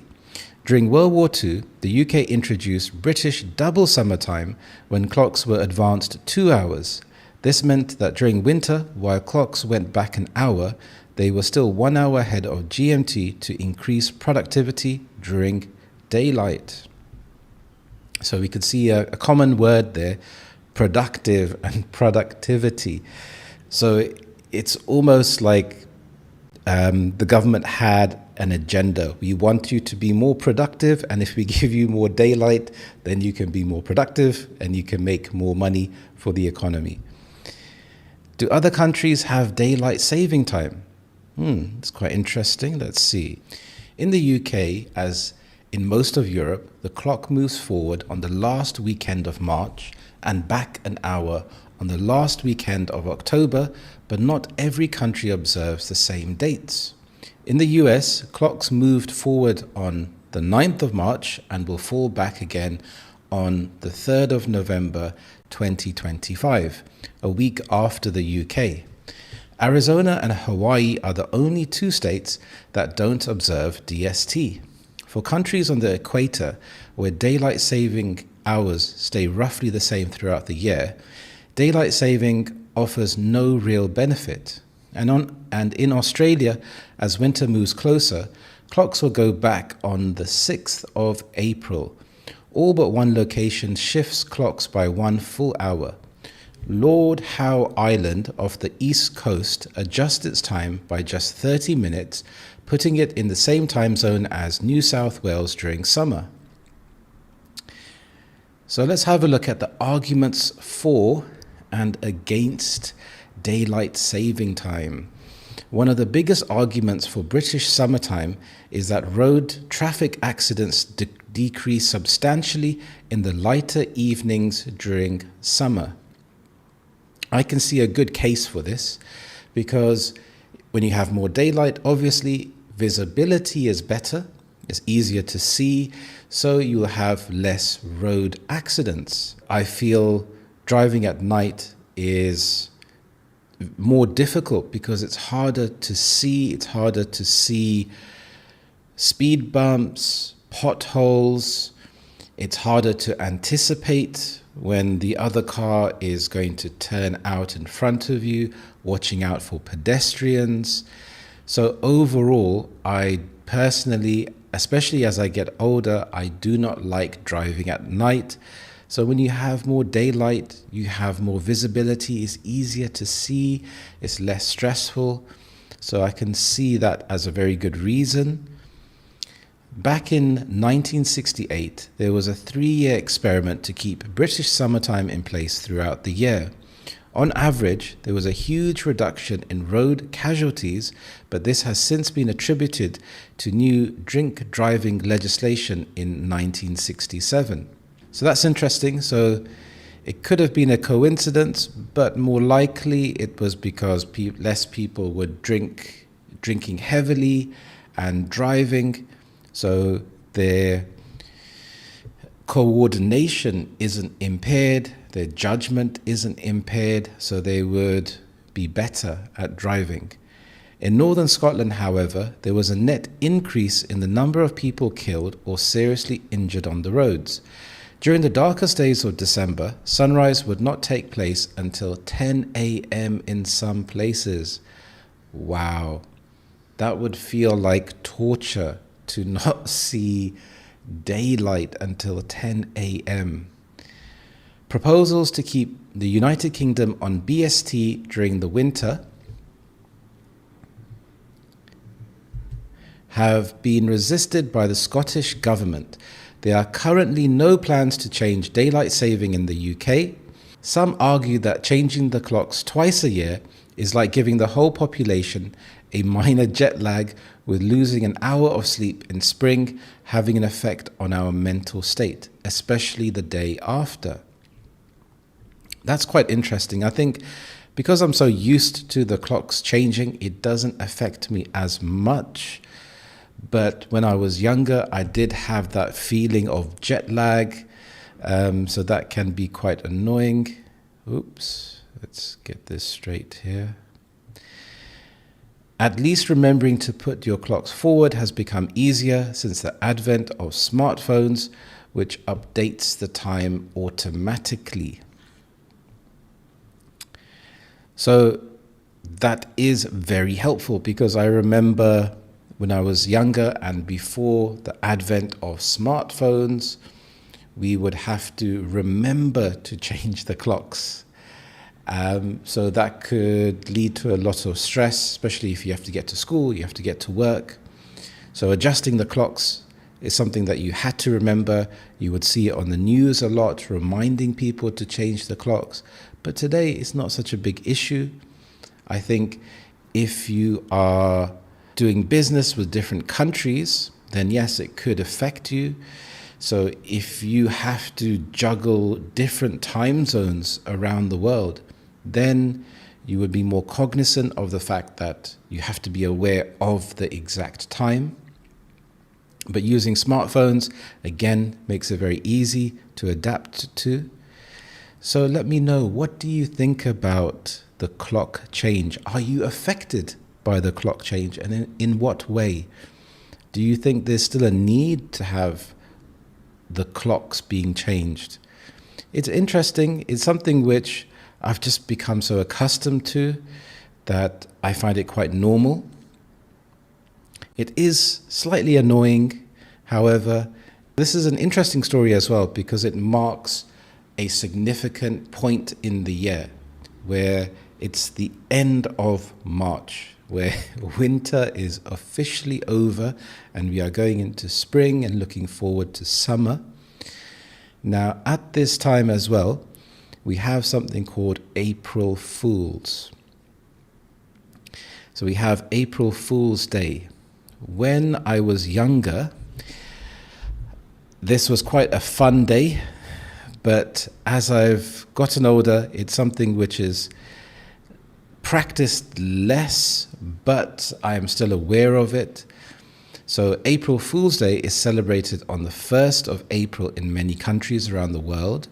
On this day, people traditionally play practical jokes on each other and have fun trying to make other people believe things that are not true.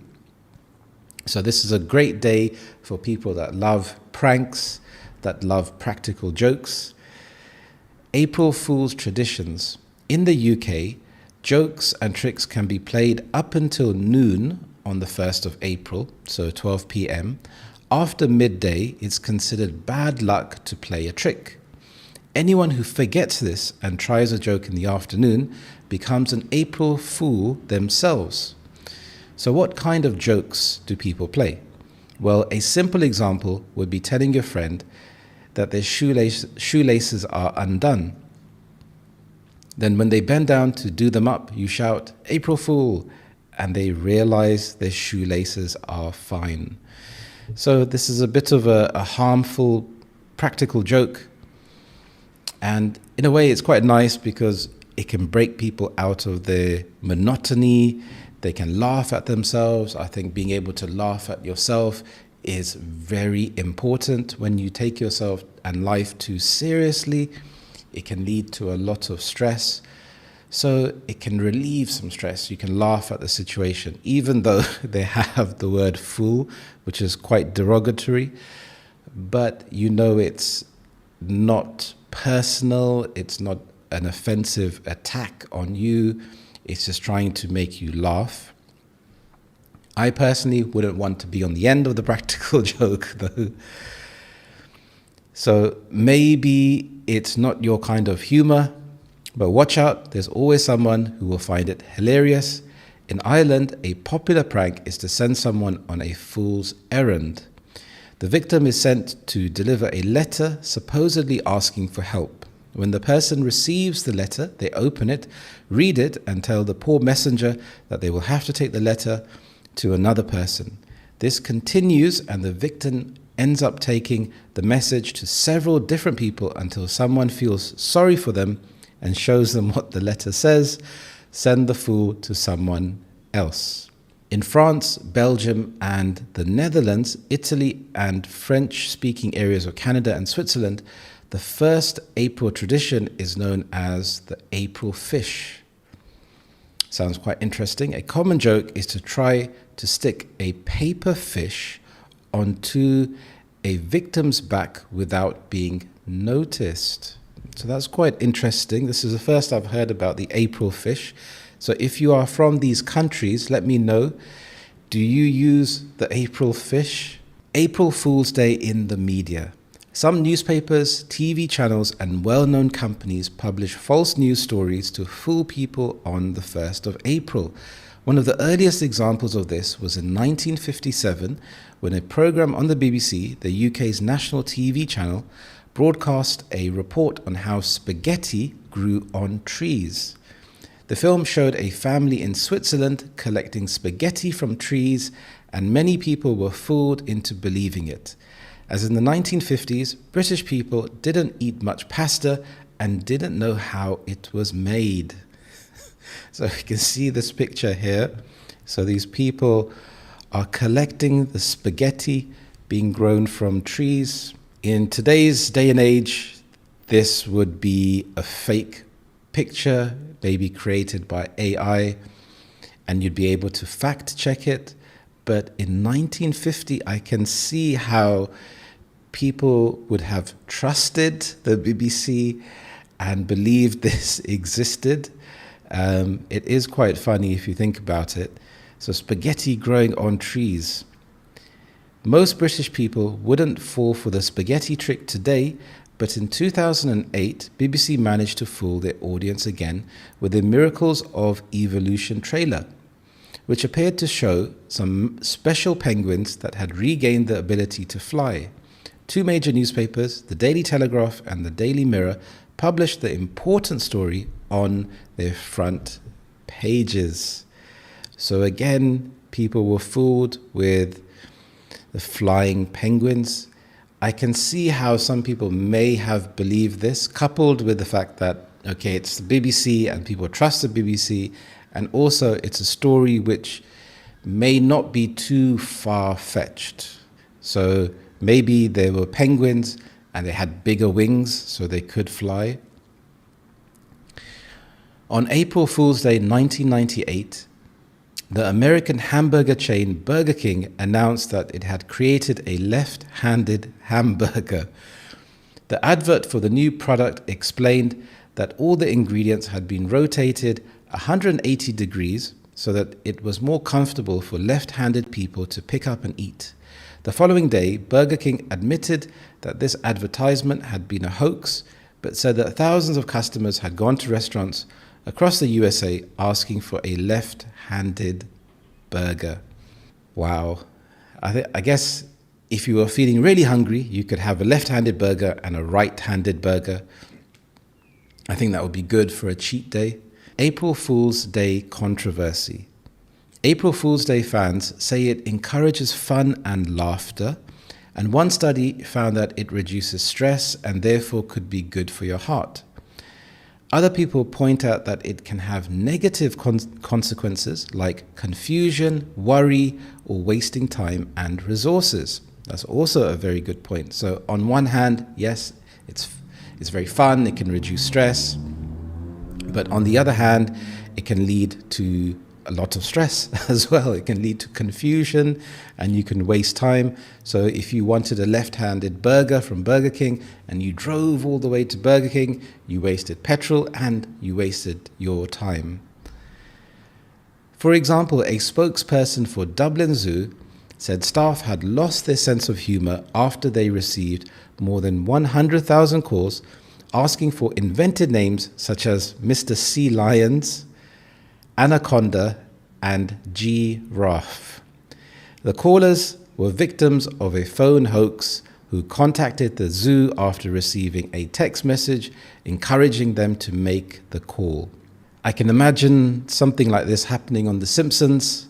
I think Bart Simpson may have already used one of these names, and I think if you were working at the zoo and you didn't notice something fishy was happening or there was something dodgy, then I think you need to question your animal knowledge and your animal vocabulary, especially with giraffe.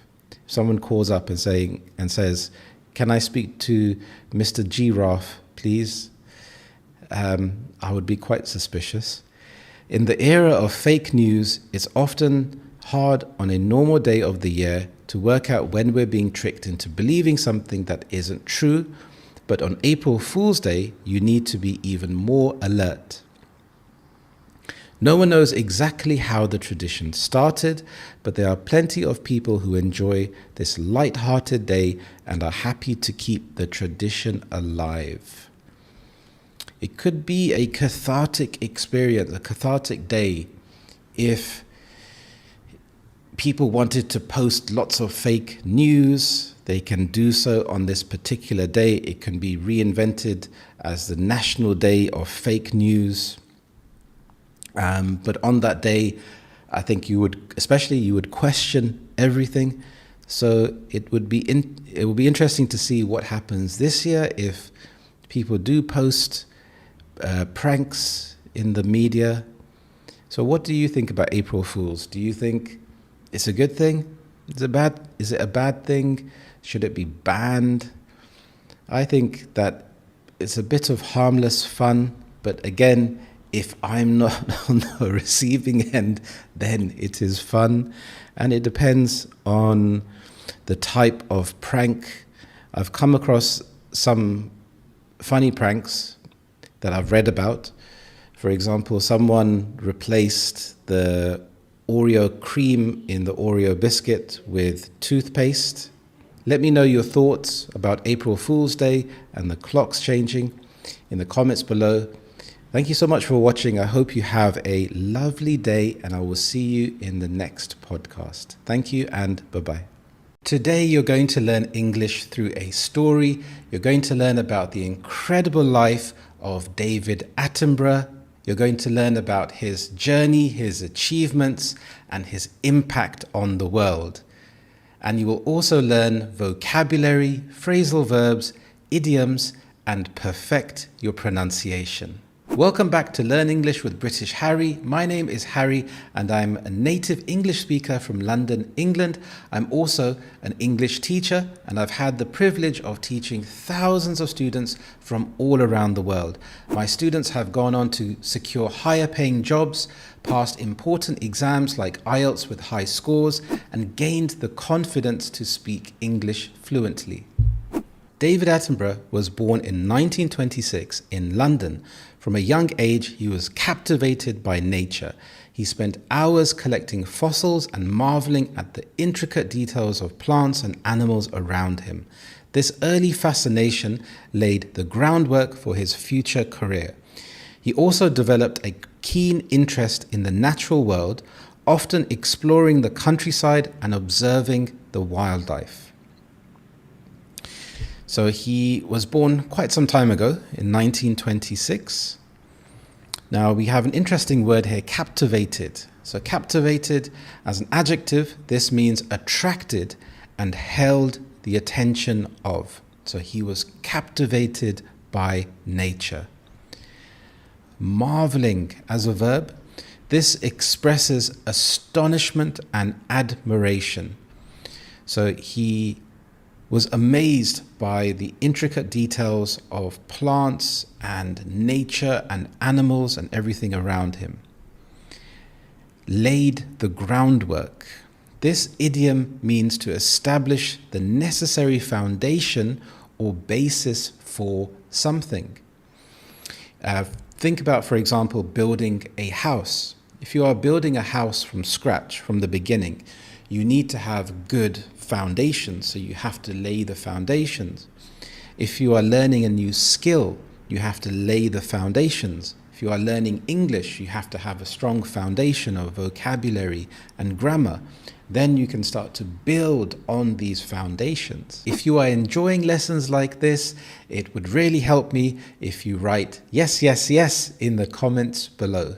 Attenborough pursued his passion for science at university, where he studied geology and zoology. These subjects helped him build a strong knowledge of the natural world. After completing his studies, he initially sought a career in broadcasting. While it took time for him to secure his first major opportunity, his persistence paid off when he was offered a role at the BBC. This was a pivotal moment that set the stage for his groundbreaking career in wildlife documentaries. We have this word pursued. So as a verb, this means to follow or engage in an activity with determination.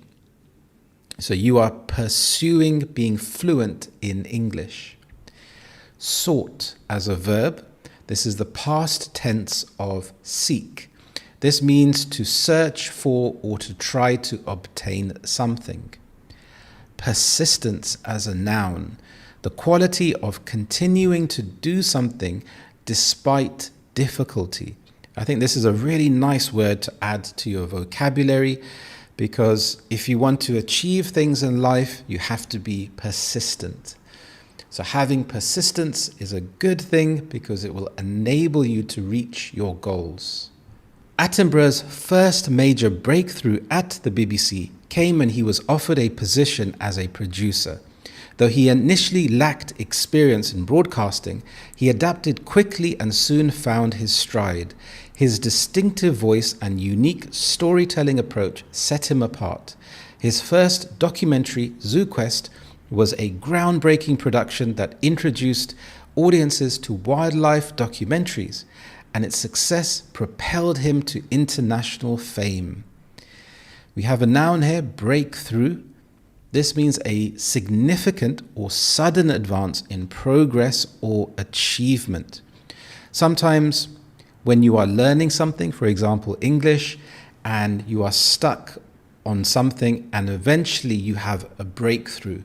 Maybe you are learning new vocabulary and you're not sure how to use the vocabulary, but one day you have a breakthrough. You say, I know how to use this. found his stride is an idiom, reached a point where one is performing with confidence and ease. Once you have found your stride, things are easier. So a stride when you are walking, and it's very easy to do. So he adapted quickly, he found his stride, he felt comfortable being in this situation, and he had confidence. Propelled as a verb, pushed forward or driven to success or advancement. So when you are learning something, you have a breakthrough, you learn something new, it builds your confidence and it propels you forward. It keeps you moving forward because you have this motivation and it propels you forward. In the years that followed, Attenborough continued to push the boundaries of wildlife documentaries. His pioneering series such as Planet Earth and Blue Planet, which are amazing by the way, revolutionized the genre. Attenborough brought the natural world into homes around the world, offering viewers an up-close view of animals in their natural habitats. His narration and storytelling captivated millions, making him a household name and a respected figure in the documentary world. Pioneering as an adjective. This means being the first to explore or develop something new. Push the boundaries. This is a collocation that means to expand the limits or possibilities of something. So he pushed the boundaries. He did not just accept what he was told or what was expected. He went beyond that. He pushed the boundaries. Household name. This is a collocation that means a person or thing that is very well known and familiar to most people. If you say the name David Attenborough to many people, they will instinctively know who he is because he is just synonymous with wildlife documentaries. He's been making these documentaries for so long that he has become a household name. Attenborough didn't stop at entertaining and educating people about nature. He also used his platform to raise awareness about the pressing environmental issues affecting the planet. His documentaries highlighted the dangers of deforestation, marine pollution, and climate change. His impassioned speeches and on-screen presence encouraged audiences to take action and protect the environment.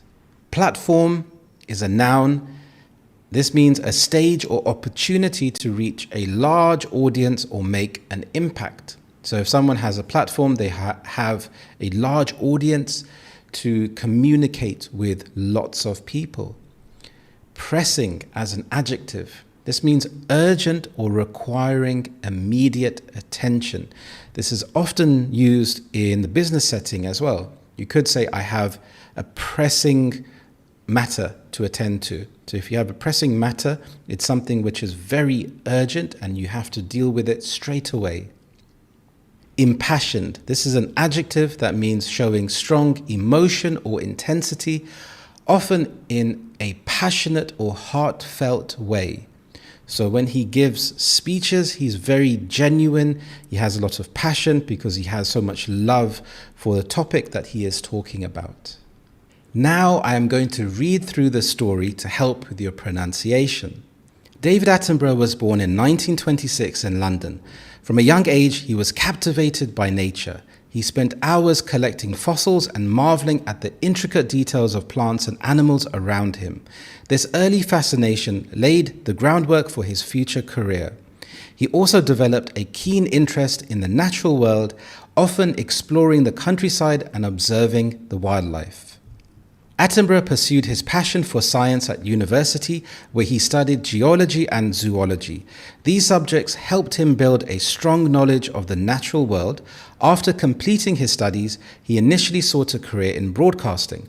While it took time for him to secure his first major opportunity, his persistence paid off and he was offered a role at the BBC. This was a pivotal moment that set the stage for his groundbreaking career in wildlife documentaries. Attenborough's first major breakthrough at the BBC came when he was offered a position as a producer. Though he initially lacked experience in broadcasting, he adapted quickly and soon found his stride. His distinctive voice and unique storytelling approach set him apart. His first documentary, Zoo Quest, was a groundbreaking production that introduced audiences to wildlife documentaries, and its success propelled him to international fame.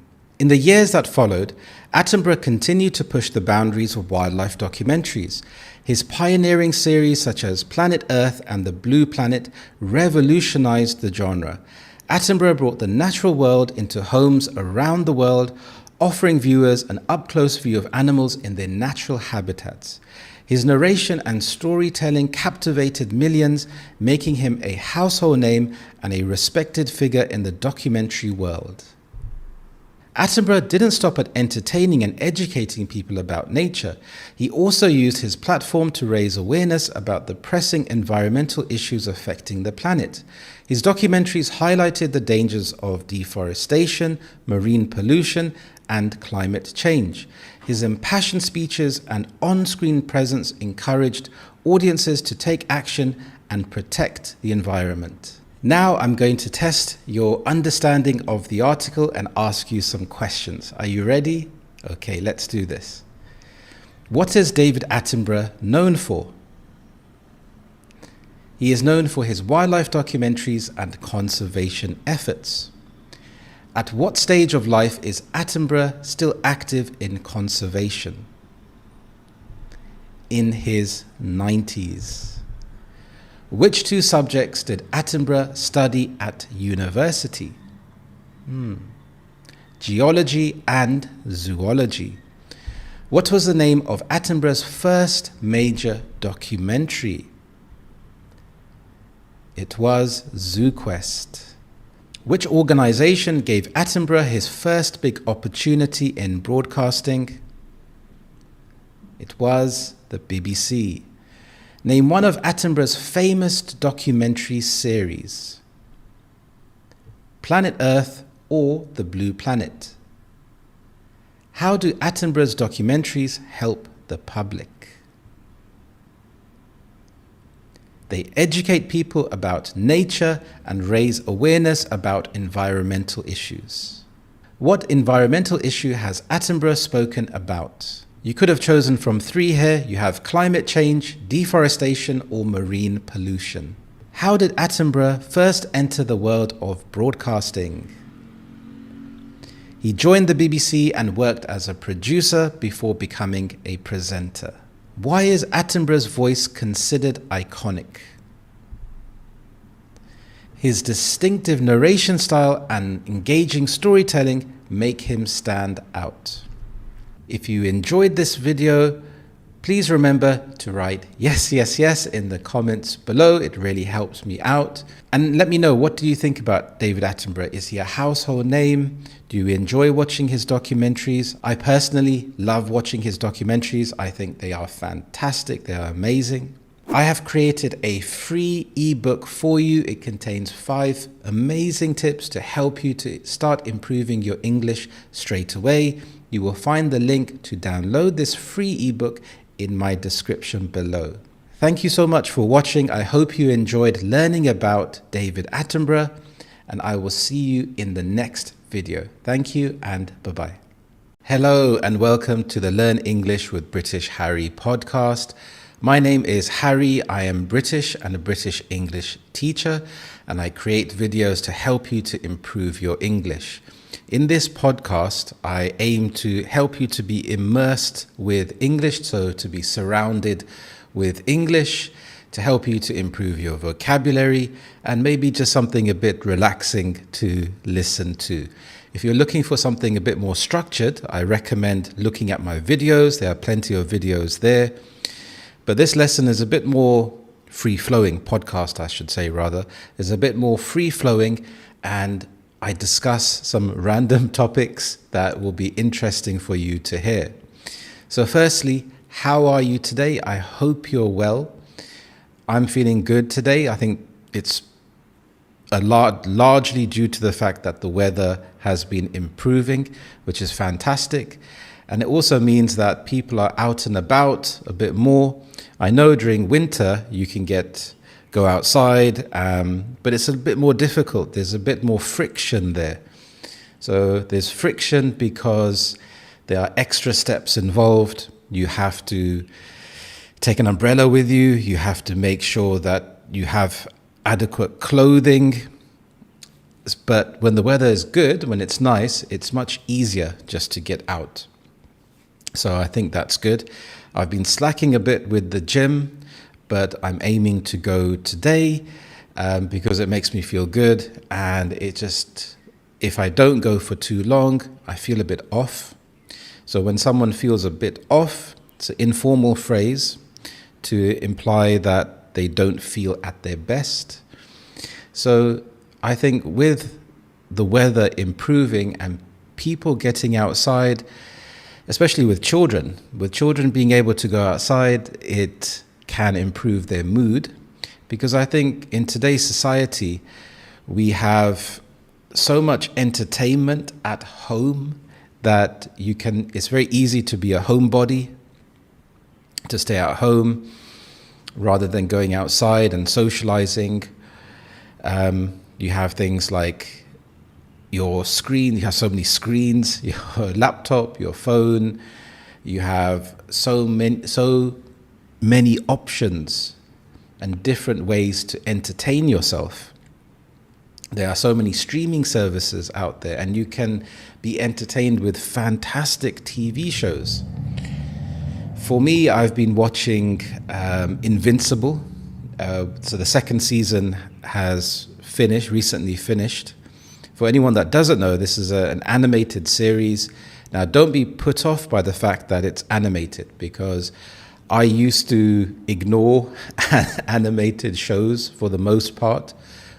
But I watched the first season and I was blown away. And this second season has been amazing. It's been really good. So you also have things like video games. When I was younger, I used to be obsessed with video games. I used to love playing Pro Evolution Soccer. And I think even before that, I had a Game Boy. And I loved playing Super Mario Brothers and Tetris, and I was glued to this thing. Before that, I used to read a lot. And a lot of it was due to boredom. Because there wasn't much else to do, especially on a Sunday rainy afternoon, and there wasn't much on TV to watch apart from the Antiques Roadshow, then I would feel forced to go and read books out of boredom. But it was a fantastic thing. It really inspired me to write myself. I loved to read. It really improved my vocabulary as well. And I think, especially for learning English, reading is one of the best things you can do. And it will also help you with your writing. Being able to read other people's thoughts is a fantastic skill to develop, because you get to see the world through other people's eyes. And this experience can help you in your own life when you have to make decisions, when you have to use your imagination. You've got all of this information to draw upon because you've read so much. So reading is fantastic to improve your English. So like I said, went on to PlayStation, and I used to play games like Pro Evolution Soccer, which was a football game for those that don't know, because I think that game has been discontinued now with the advent of FIFA, and FIFA has just monopolized the football gaming sector area. And I love the game because you started from a lower league, and the more games that you won, you earned more money than to buy better players. And once you won everything, you'd have this celebration on the screen, but then you'd feel a bit empty afterwards and realize, oh no, I've spent so many hours playing this game, you've won, and then you realize, been wasting my time. And I think this feeling changed once we had online gaming. So when you're competing with a real human being, it adds an extra element to the game, makes it more challenging, makes it more fun, also makes it more social. But there again, you're still only socializing online rather than in real life. You've also had things like social media. So you can communicate with your friends via social media apps. And in a way, it's good because you're maintaining the social interactions, but then you're not getting that same dopamine hit, that same level of connection as you would do in real life. Now, do you think digital games, video games, can be a substitute for real world exploration? I think in some part it could do. For some people that are disabled and that they are unable to get out and about and travel to new places, I think being able to explore the world, especially with advancements in technology, with VR, for example, they can now pop on a headset and travel around the world and have those experiences. So in one aspect, it's good, but on the other hand, it can lead you to not push yourself, because I think interacting with other people and going outside and having new experiences, you have more of the unknown. But if you're in a controlled environment, you can more or less predict how you will feel. So you'll not feel disappointment, you will not feel the negative emotions. But sometimes feeling those emotions is really important for personal growth. And that's applicable to any area in your life. Having disappointment, having expectations, and your expectations not being met, it forces you to evaluate, how can I do things differently? Do I need to change how I approach things? Do I need to adapt my mindset? Do I need to build more resilience, for example? I can give you an example with this YouTube channel. So I've made quite a number of videos and I hoped for more traction, but I'm very grateful for the amount of traction that I have had so far. And it's just made me believe that I need to be even more resilient, keep making very good quality content, and over time, it would start to build more momentum. So it's also a lesson in patience. So you have to be very patient. And I think even with video games, you could make a case that you have to be patient when you play video games, which is very true. You can't give up. So in that aspect, it teaches you a lot. It's not just for entertainment, but you have byproducts of sticking to the challenge, trying different things if you want to complete the level, and you have to work hard to complete the level. And I think this has led to a lot of gamification of education. If you look at the BBC Bite-Size website, for example, which is fantastic, they have a lot of interactive games on there. So they've tried to gamify education more than in the past. And I think it's something which is evolving. I think the way teachers are approaching education is evolving over time, that as teachers, we have to make the students feel engaged in what they are learning and making it fun and interesting. And it should be something that you can apply to your life.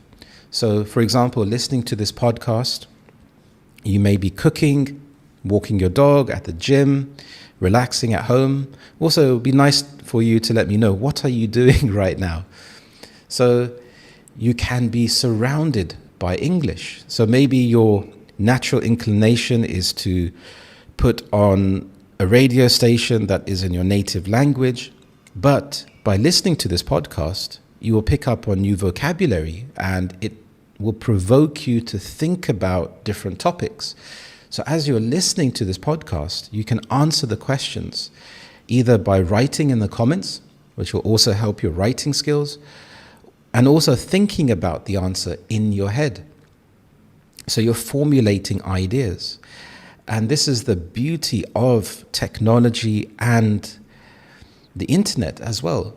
So it can help you through entertaining you as well. It doesn't necessarily have to be a dry, boring experience where you go to a lesson and you have to memorize certain grammar rules or certain vocabulary. This way you can apply it to your everyday life and your interests. So we've had a look at screen time and entertainment and different forms of entertainment.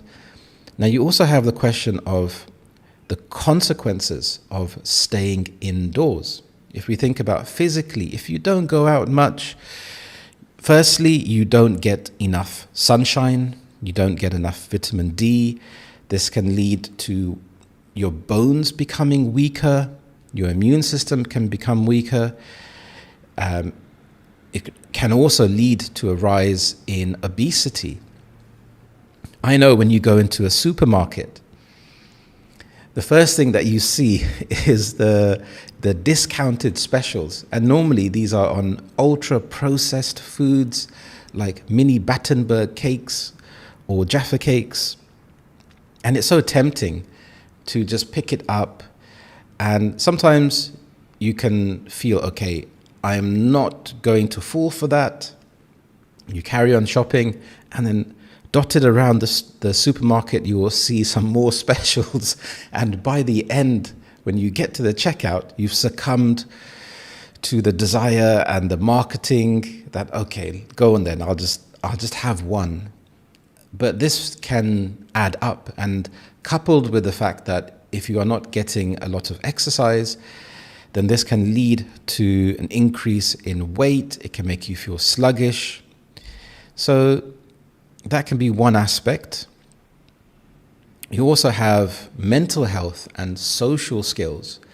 It's quite strange. Recently, I've watched a few dog training channels. I don't have a dog, but it was interesting to see how the dog trainers talk about socializing dogs.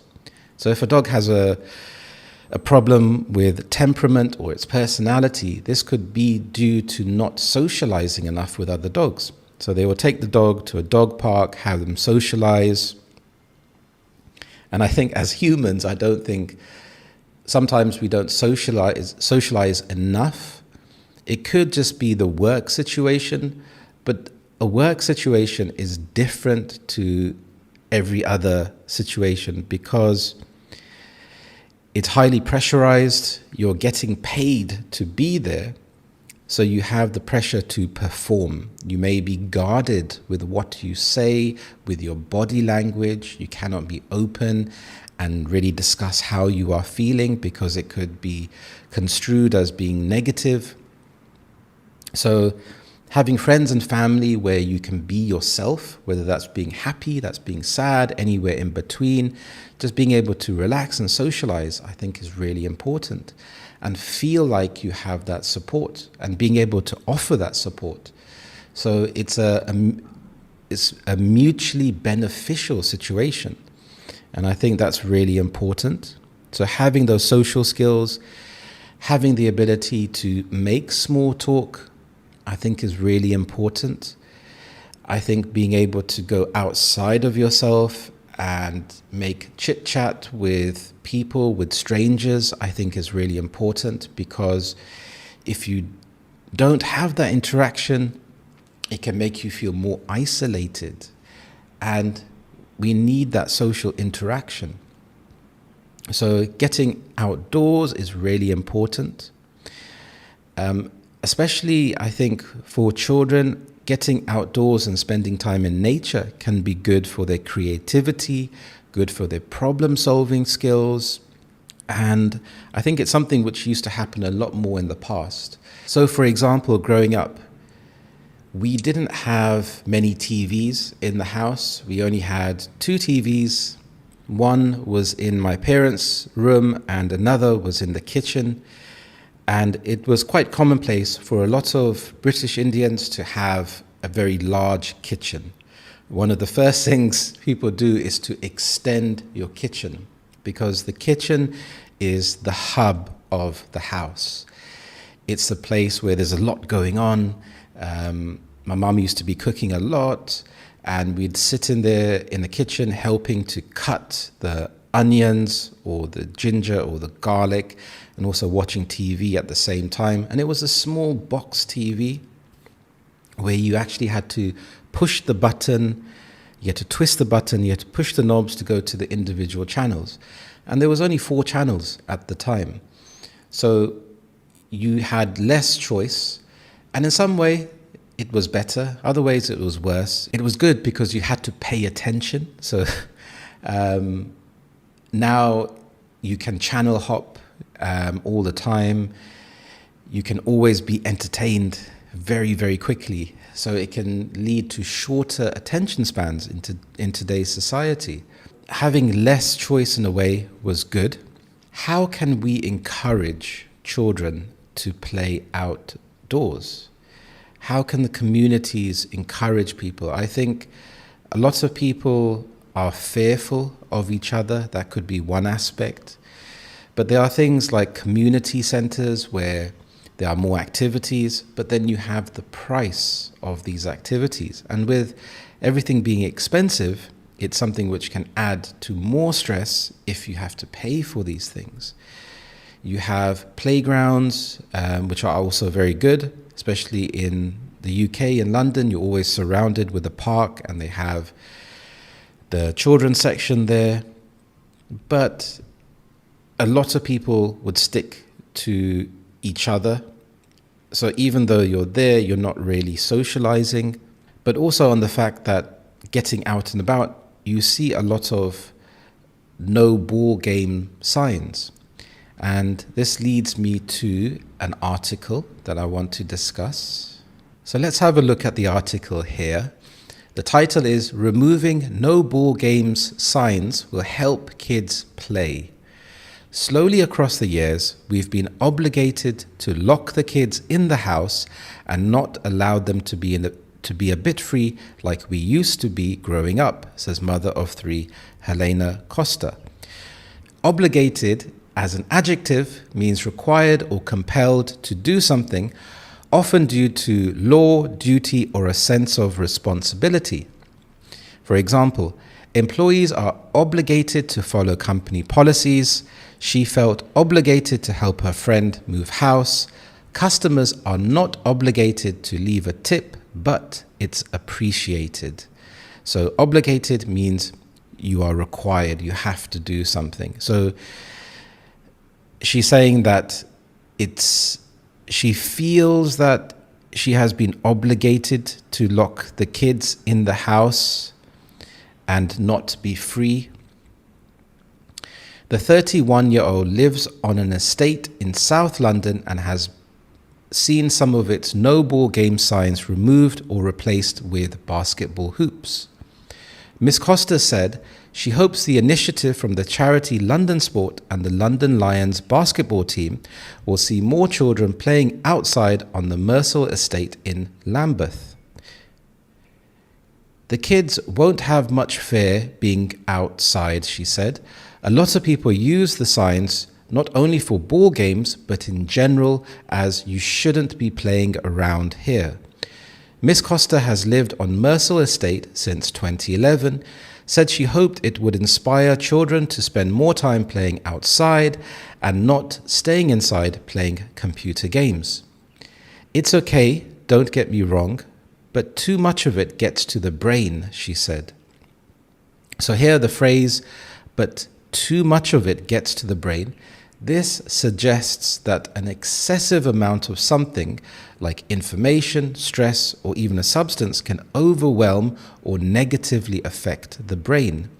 So you can also have things like information overload. So this is if someone is exposed to too much information, it can be hard to process, leading to confusion or stress. For example, learning new words is great, but too much of it gets to the brain and makes it hard to remember. So if you're trying to improve your English and trying to force yourself to learn so many new words, you can have information overload. That's why podcasts like this can help you to learn and absorb English at a more relaxed pace. You can also have mental exhaustion. This is when you have too much of a certain activity, like overthinking or worrying, and it can be mentally draining. For example, working long hours helps with productivity, but too much of it gets to the brain and leads to burnout.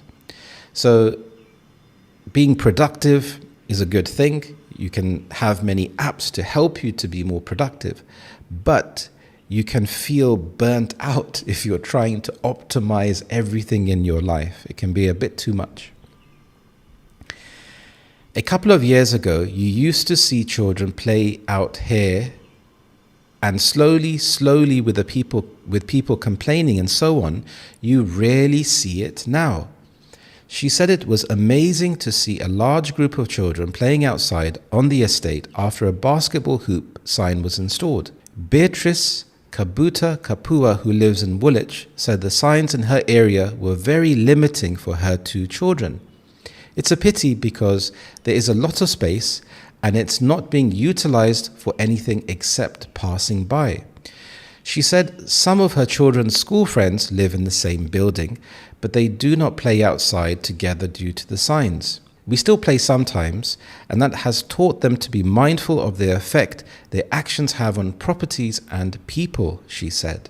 Miss Kabuta Kapua added a sign that allowed children to play, but encouraged them to think about their neighbors would be better. So this is quite interesting, where it's very commonplace to see these signs dotted around London, and it's very discouraging for children, and it's also, you get the impression that, okay, don't make any noise, you're not allowed to be around in this area. And Kabuta Kapua adds a very interesting point, that adding a sign to be respectful of the surroundings could also be a good idea. Now, according to Sport England, more than half of the country's children are failing to meet the Chief Medical Officer's recommended 60 minutes of daily exercise. Wow, that's a huge number. So we can see that this is a very serious problem. Now, are failing to meet, we have this in the present continuous. This emphasizes an ongoing trend or issue happening right now. So for example, more children are failing to meet exercise recommendations each year. This suggests the problem is active and continuing. In London, 32% of children and young people are averaging less than 30 active minutes per day, according to research. London Sport said the signs act as barriers to activity and should be removed from public spaces. The charity's chief executive, Emily Robinson, said, "Unfortunately, when you get loads of signs that say no ball games, it absolutely prevents children from going out and playing." We have this word loads. So this is an informal noun, and it means a large amount of something. It is often used conversationally instead of a lot or many. And you will hear this it's a very common word in the UK. So for example, I've got loads of work to do today. There were loads of people at the concert. She knows loads about British history. Across London, there are more than 7,000 of these no ball games signs up, Miss Robinson said. We're working with local authorities to take down the signs. Wow. Again, 7,000. Anytime you see a number, I want you to think about deduction. Is this a high number? Is it a low number? Sometimes it can be relative. Here, I feel it's a very high number. So you have 7,000 of these signs. So here we're piecing together information. So already we know more than half of children do not get the recommended amount of exercise. Coupled with the fact that there are 7,000 of these signs, it can add and exacerbate the situation because it does not encourage children to get exercise. Elsewhere in London, Haringey Council has removed more than 130 of the signs from its estates since 2015 as part of the London Sport Initiative. Here we have this word Haringey, so we have 3 syllables, Haringey. Now this is a London borough in North London. London has many different boroughs within London, and this one is situated in the north of London. These no ball game signs send the wrong message, especially to children and young people, Mrs. Robinson added. As a society, we need to be finding suitable, safe places which proactively encourage children to play, exercise, and take a break from screens and devices. Ben Kind, Cabinet Member for Children and Families in Lambeth, said they had removed almost 100 of the signs to date.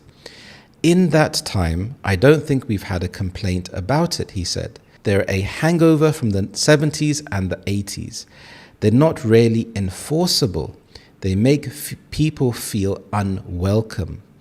In the phrase hangover from the 70s and 80s, the word hangover doesn't refer to the feeling you get after drinking alcohol. Instead, it's used symbolically to describe something left over or still present from the past. By taking them down, we're able to make sure that Lambeth is a great place for young people to grow up. This is their estate too, and they should be able to get out and play where they want to. An estate. So in this context, an estate is a government subsidized home for people on lower incomes. These homes are usually provided by the government at a lower rent or cost. So it's to help with people who are on low incomes. They can help to subsidize. They can help them to pay lower amount of rent. So this is quite an interesting article. I'm very surprised by some of the facts. 32% of children have less than 30 minutes of activity per day. That is shocking. And also the number of signs. So Ben Kind also made a very good point where he says it makes people feel uncomfortable. So if you see these signs, you will already feel uncomfortable. So I think being more inclusive creates a more balanced society, a more healthy society. You also have to think about where they are placed. If you are living there in a place where children are kicking the ball against the wall, and if you're working from home or even just relaxing at home and you're hearing this noise, it can be distracting. So it's also good to look at where the signs actually are. But removing them, I think, is a good thing because it makes people feel more welcome. And I think for children as well, being able to play and socialize, I think, like this article says, it gives them a break from screens. And over time, it can alleviate potential problems that they could have in the future. So I think it's a very good thing. Let me know what you think about this. Do you think it's a good thing? Have you ever seen any of these signs? Growing up, I saw less of these signs, and I feel that it did help in my development as a human, being able to socialize and playing outside. I have really fond memories of playing cricket and playing football on the streets. I remember when we didn't have a tennis ball for playing cricket, we would get newspaper, scrunch it up and wrap it with sellotape. We would make up games, and in general, we spent less time in front of a screen, and I think it really helped. So let me know what you thought, and I hope you enjoyed this podcast. Thank you so much for listening and watching. I hope you have a lovely day, and I'll see you in the next one. Thank you, and bye-bye. Oh, my hand is out of shot. Let me move it here, and bye-bye. In this English reading and listening lesson, we're going to look at a news article together so you can improve all areas of your English. Welcome back to Learn English with British Harry. My name is Harry and I'm a native British English speaker and an English teacher. Today you're going to improve your vocabulary and grammar. Are you ready? Let's start. Let's have a look at the article here. The headline says, what Trump has done and why it matters. He's holding up a chart of the different tariffs. In terms of has done, this is the present perfect, so it's used to talk about actions with present relevance. He has done something that still affects the world now. Why it matters. Matters as a verb means is important. This decision matters to everyone around the world. US President Donald Trump announced sweeping tariffs on goods from countries across the world on what he called Liberation Day. Sweeping as an adjective, this means affecting many things or people. Another word you can use is extensive. So the government introduced sweeping changes to education. Liberation Day as a noun usually refers to a country being freed. Used here symbolically, he called it Liberation Day to symbolize independence from foreign trade. He says the move will make America wealthy again, but economists warn that prices could rise for Americans and fears of global trade war have grown. So he's making quite a bold statement here and calling it a Liberation Day. Now, what are tariffs and which countries is Trump targeting? Well, tariffs are taxes on goods from other countries. Companies bring the goods into the country, pay the amount, typically a percentage of the goods' value, to the government. Trump announced a 10% baseline tariff on imports to the US. This is what the UK will face. So a baseline as a noun, this means the starting point or minimum level. A 10% baseline tariff means the lowest rate applied. So baseline, you can use this word in another context. For example, if you are learning something and you're a beginner, you need to have a baseline knowledge. So it's the starting point or the minimum level of knowledge. But 60 countries will be hit with higher rates of up to 50%, including Cambodia, Vietnam, Malaysia, and Bangladesh. Countries in the European Union face a 20% tariff. The tariffs are set to take effect in days. We have this passive verb phrase, hit with higher rates. This means to be affected negatively by something. Hit is the main verb. It's the past participle in the passive voice, are hit. With higher rates is a prepositional phrase explaining what they are hit with. We have another phrase, set to take effect. This means it will start soon. The new rule is set to take effect next week.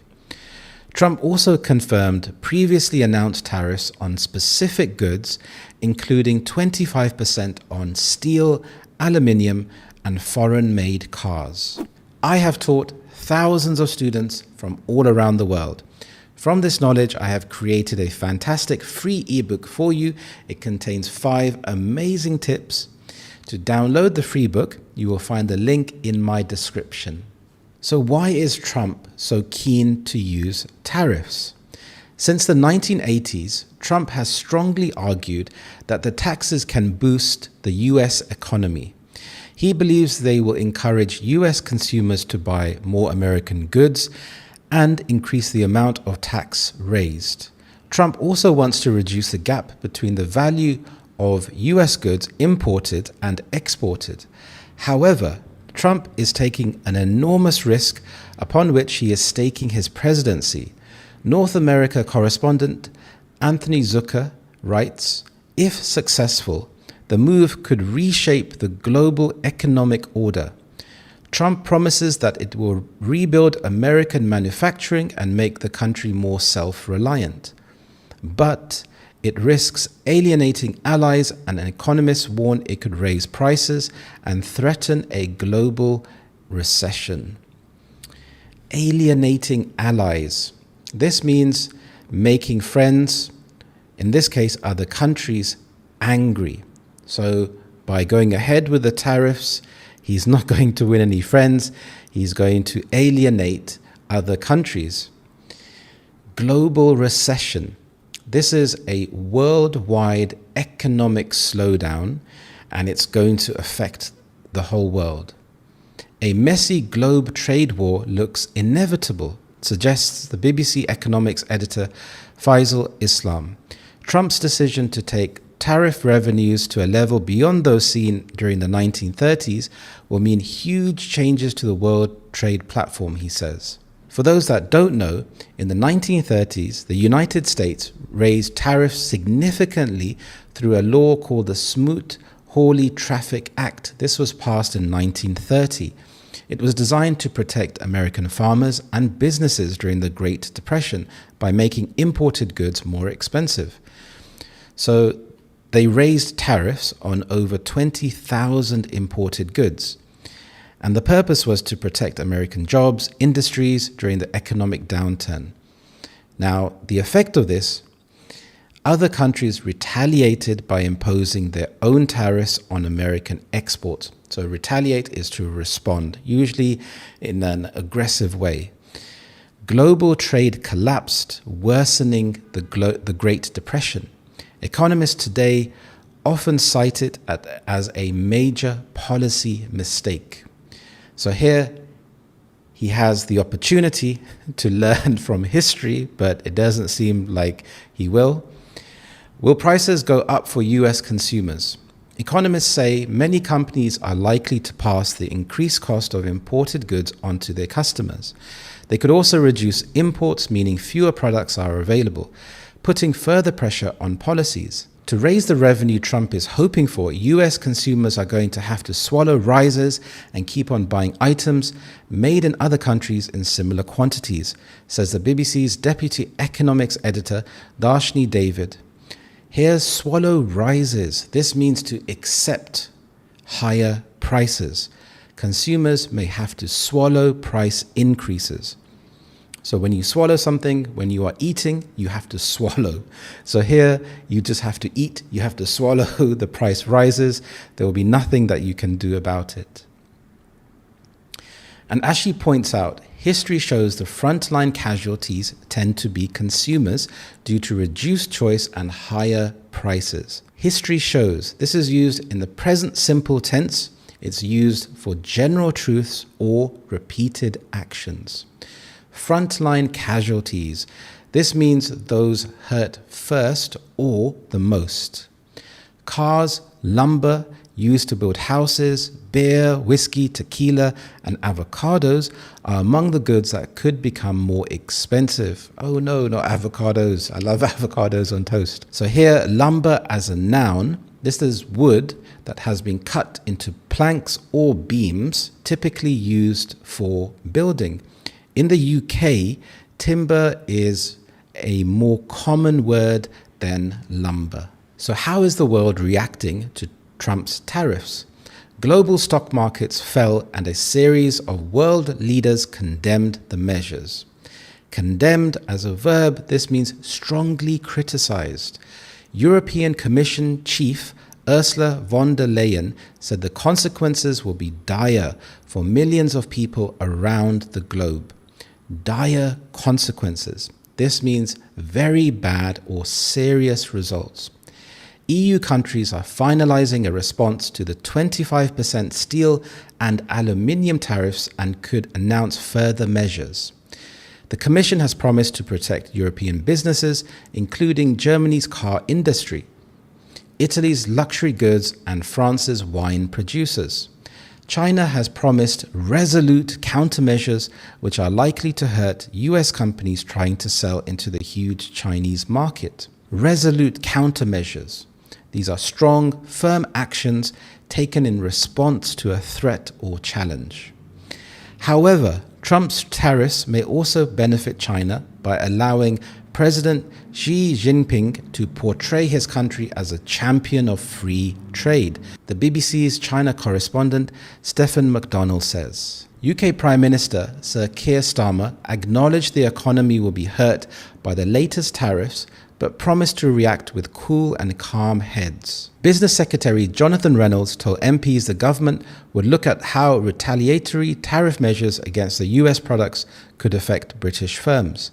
Canada's Prime Minister Mark Carney said the country will retaliate against US tariffs with purpose and force to protect workers and strengthen the economy. On Thursday, he announced a 25% levy on all vehicles imported from the US that are not compliant with a North American free trade deal. Now, how could tariffs affect UK households and their money? So the UK faces a 10% tariff on goods heading to the US, but there's lots of uncertainty about what it could mean for the UK itself. Prices could rise or fall, so here there's a lot of uncertainty. Once tariffs are in place, the value of the dollar could strengthen. That might push up import costs for UK firms, which could mean higher prices for consumers. But some economists say prices might actually drop first. That's because firms that usually sell to the US might start sending their goods to countries like the UK instead, possibly leading to a surge of cheaper goods here. Your job could be affected. Higher prices might lead workers to ask for bigger pay rises. If UK companies see their profits squeezed, job cuts could follow. Squeezed profits. This is when companies make less money due to higher costs.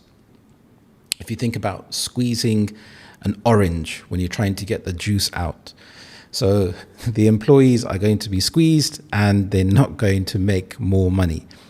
Interest rates could stay high. Rates are currently at 4.5% and the economists have expected 2 cuts this year. But if inflation rises because of higher prices, rates might stay higher for longer. What about the impact on the US economy and world trade?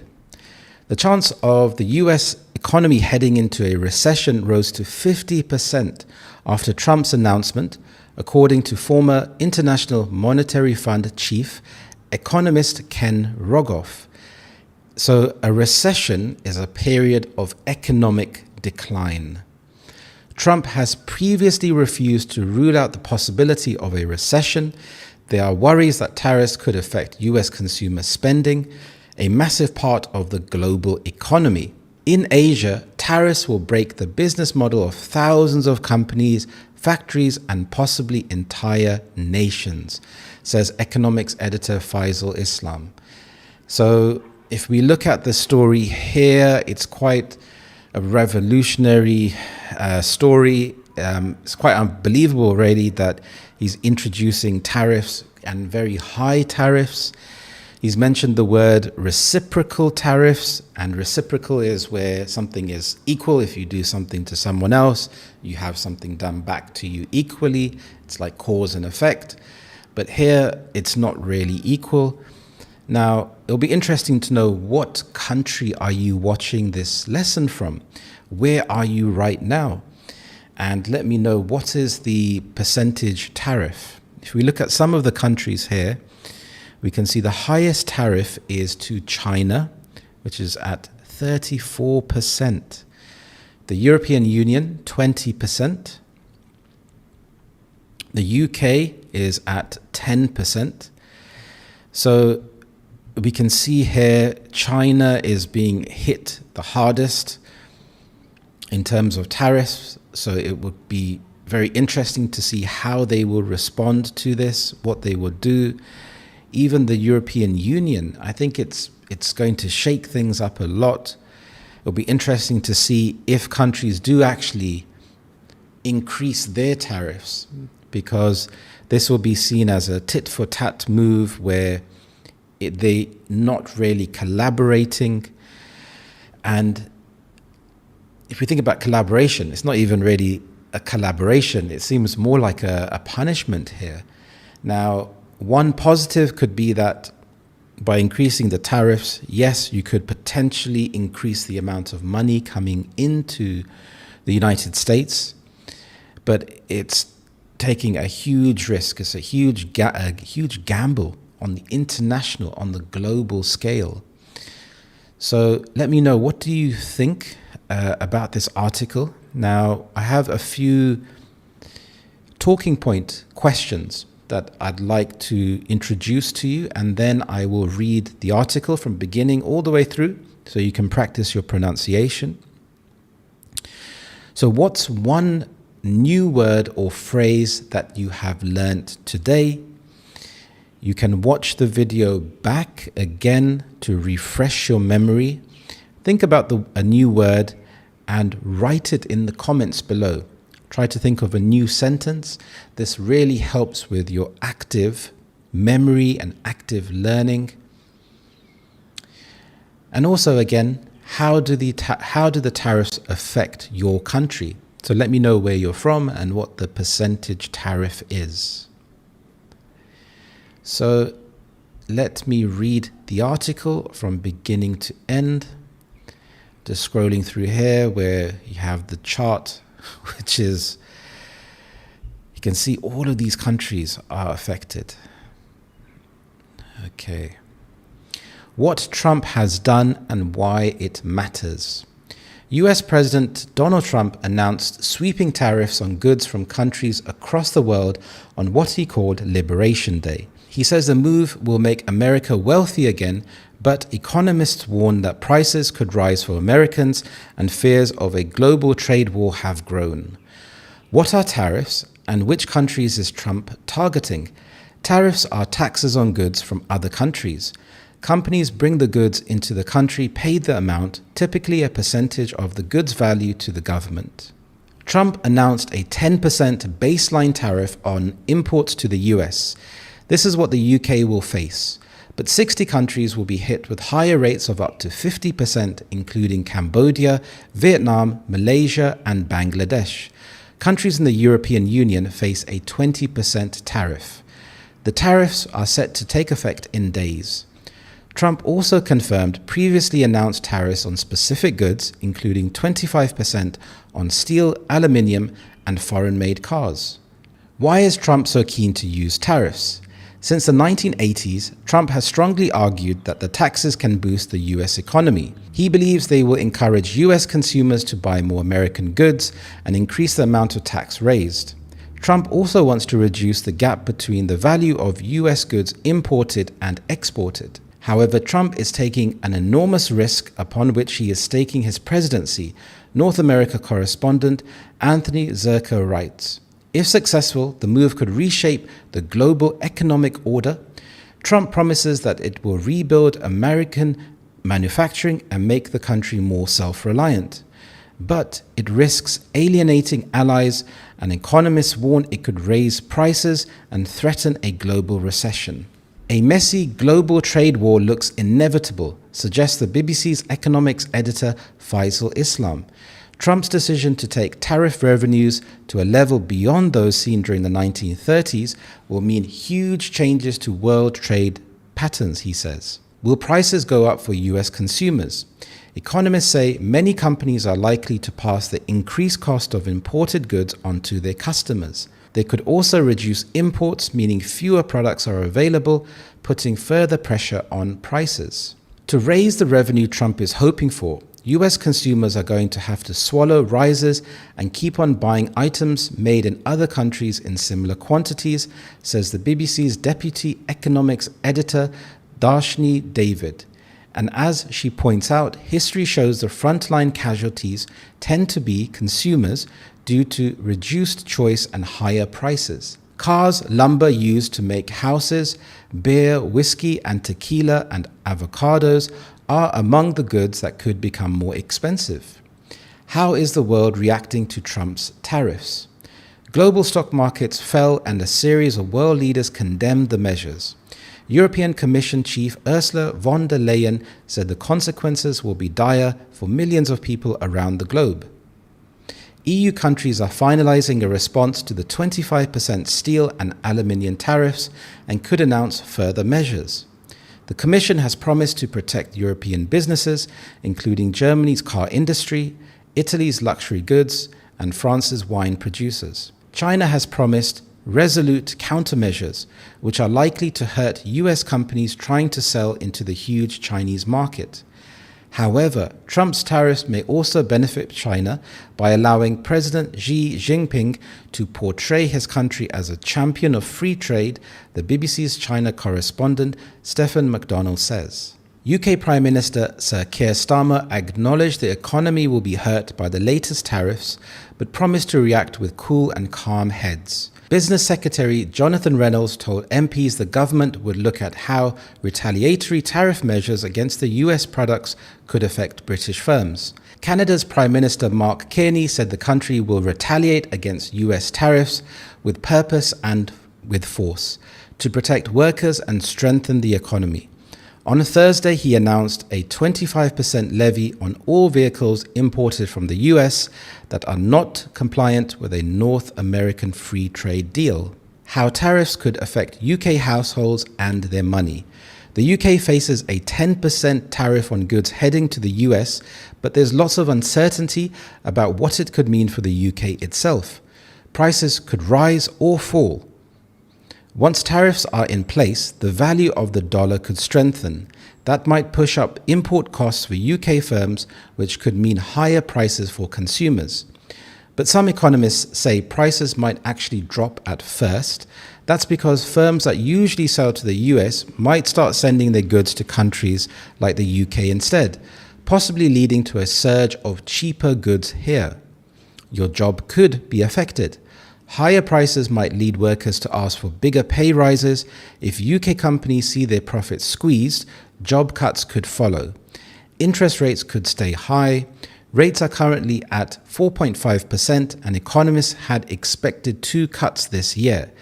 But if inflation rises because of higher prices, rates might stay higher for longer. What about the impact on the US economy and world trade? The chance of the US economy heading into a recession rose to 50% after Trump's announcement, according to former International Monetary Fund chief economist Ken Rogoff. Trump has previously refused to rule out the possibility of a recession. There are worries that tariffs could affect US consumer spending, a massive part of the global economy. In Asia, tariffs will break the business models of thousands of companies, factories, and possibly entire nations, says economics editor Faisal Islam. So this story is going to be remembered in history. This is a momentous day. What do you think about these tariffs? Are they a good thing? Are they a bad thing? It's quite scary to think about what could happen next. For one thing, it's not boring, so it will be interesting to see what happens going forward. Will countries retaliate and increase their tariffs? With countries that have a lower tariff rate like the UK, could they benefit? Does that mean more countries will be doing business with the UK to get into the American economy, into their market there? So it's interesting to know what will happen. If you enjoyed this video, remember to say yes, yes, yes in the comments below. Thank you so much for watching. I hope you have a lovely day and I will see you in the next lesson. Thank you and bye-bye.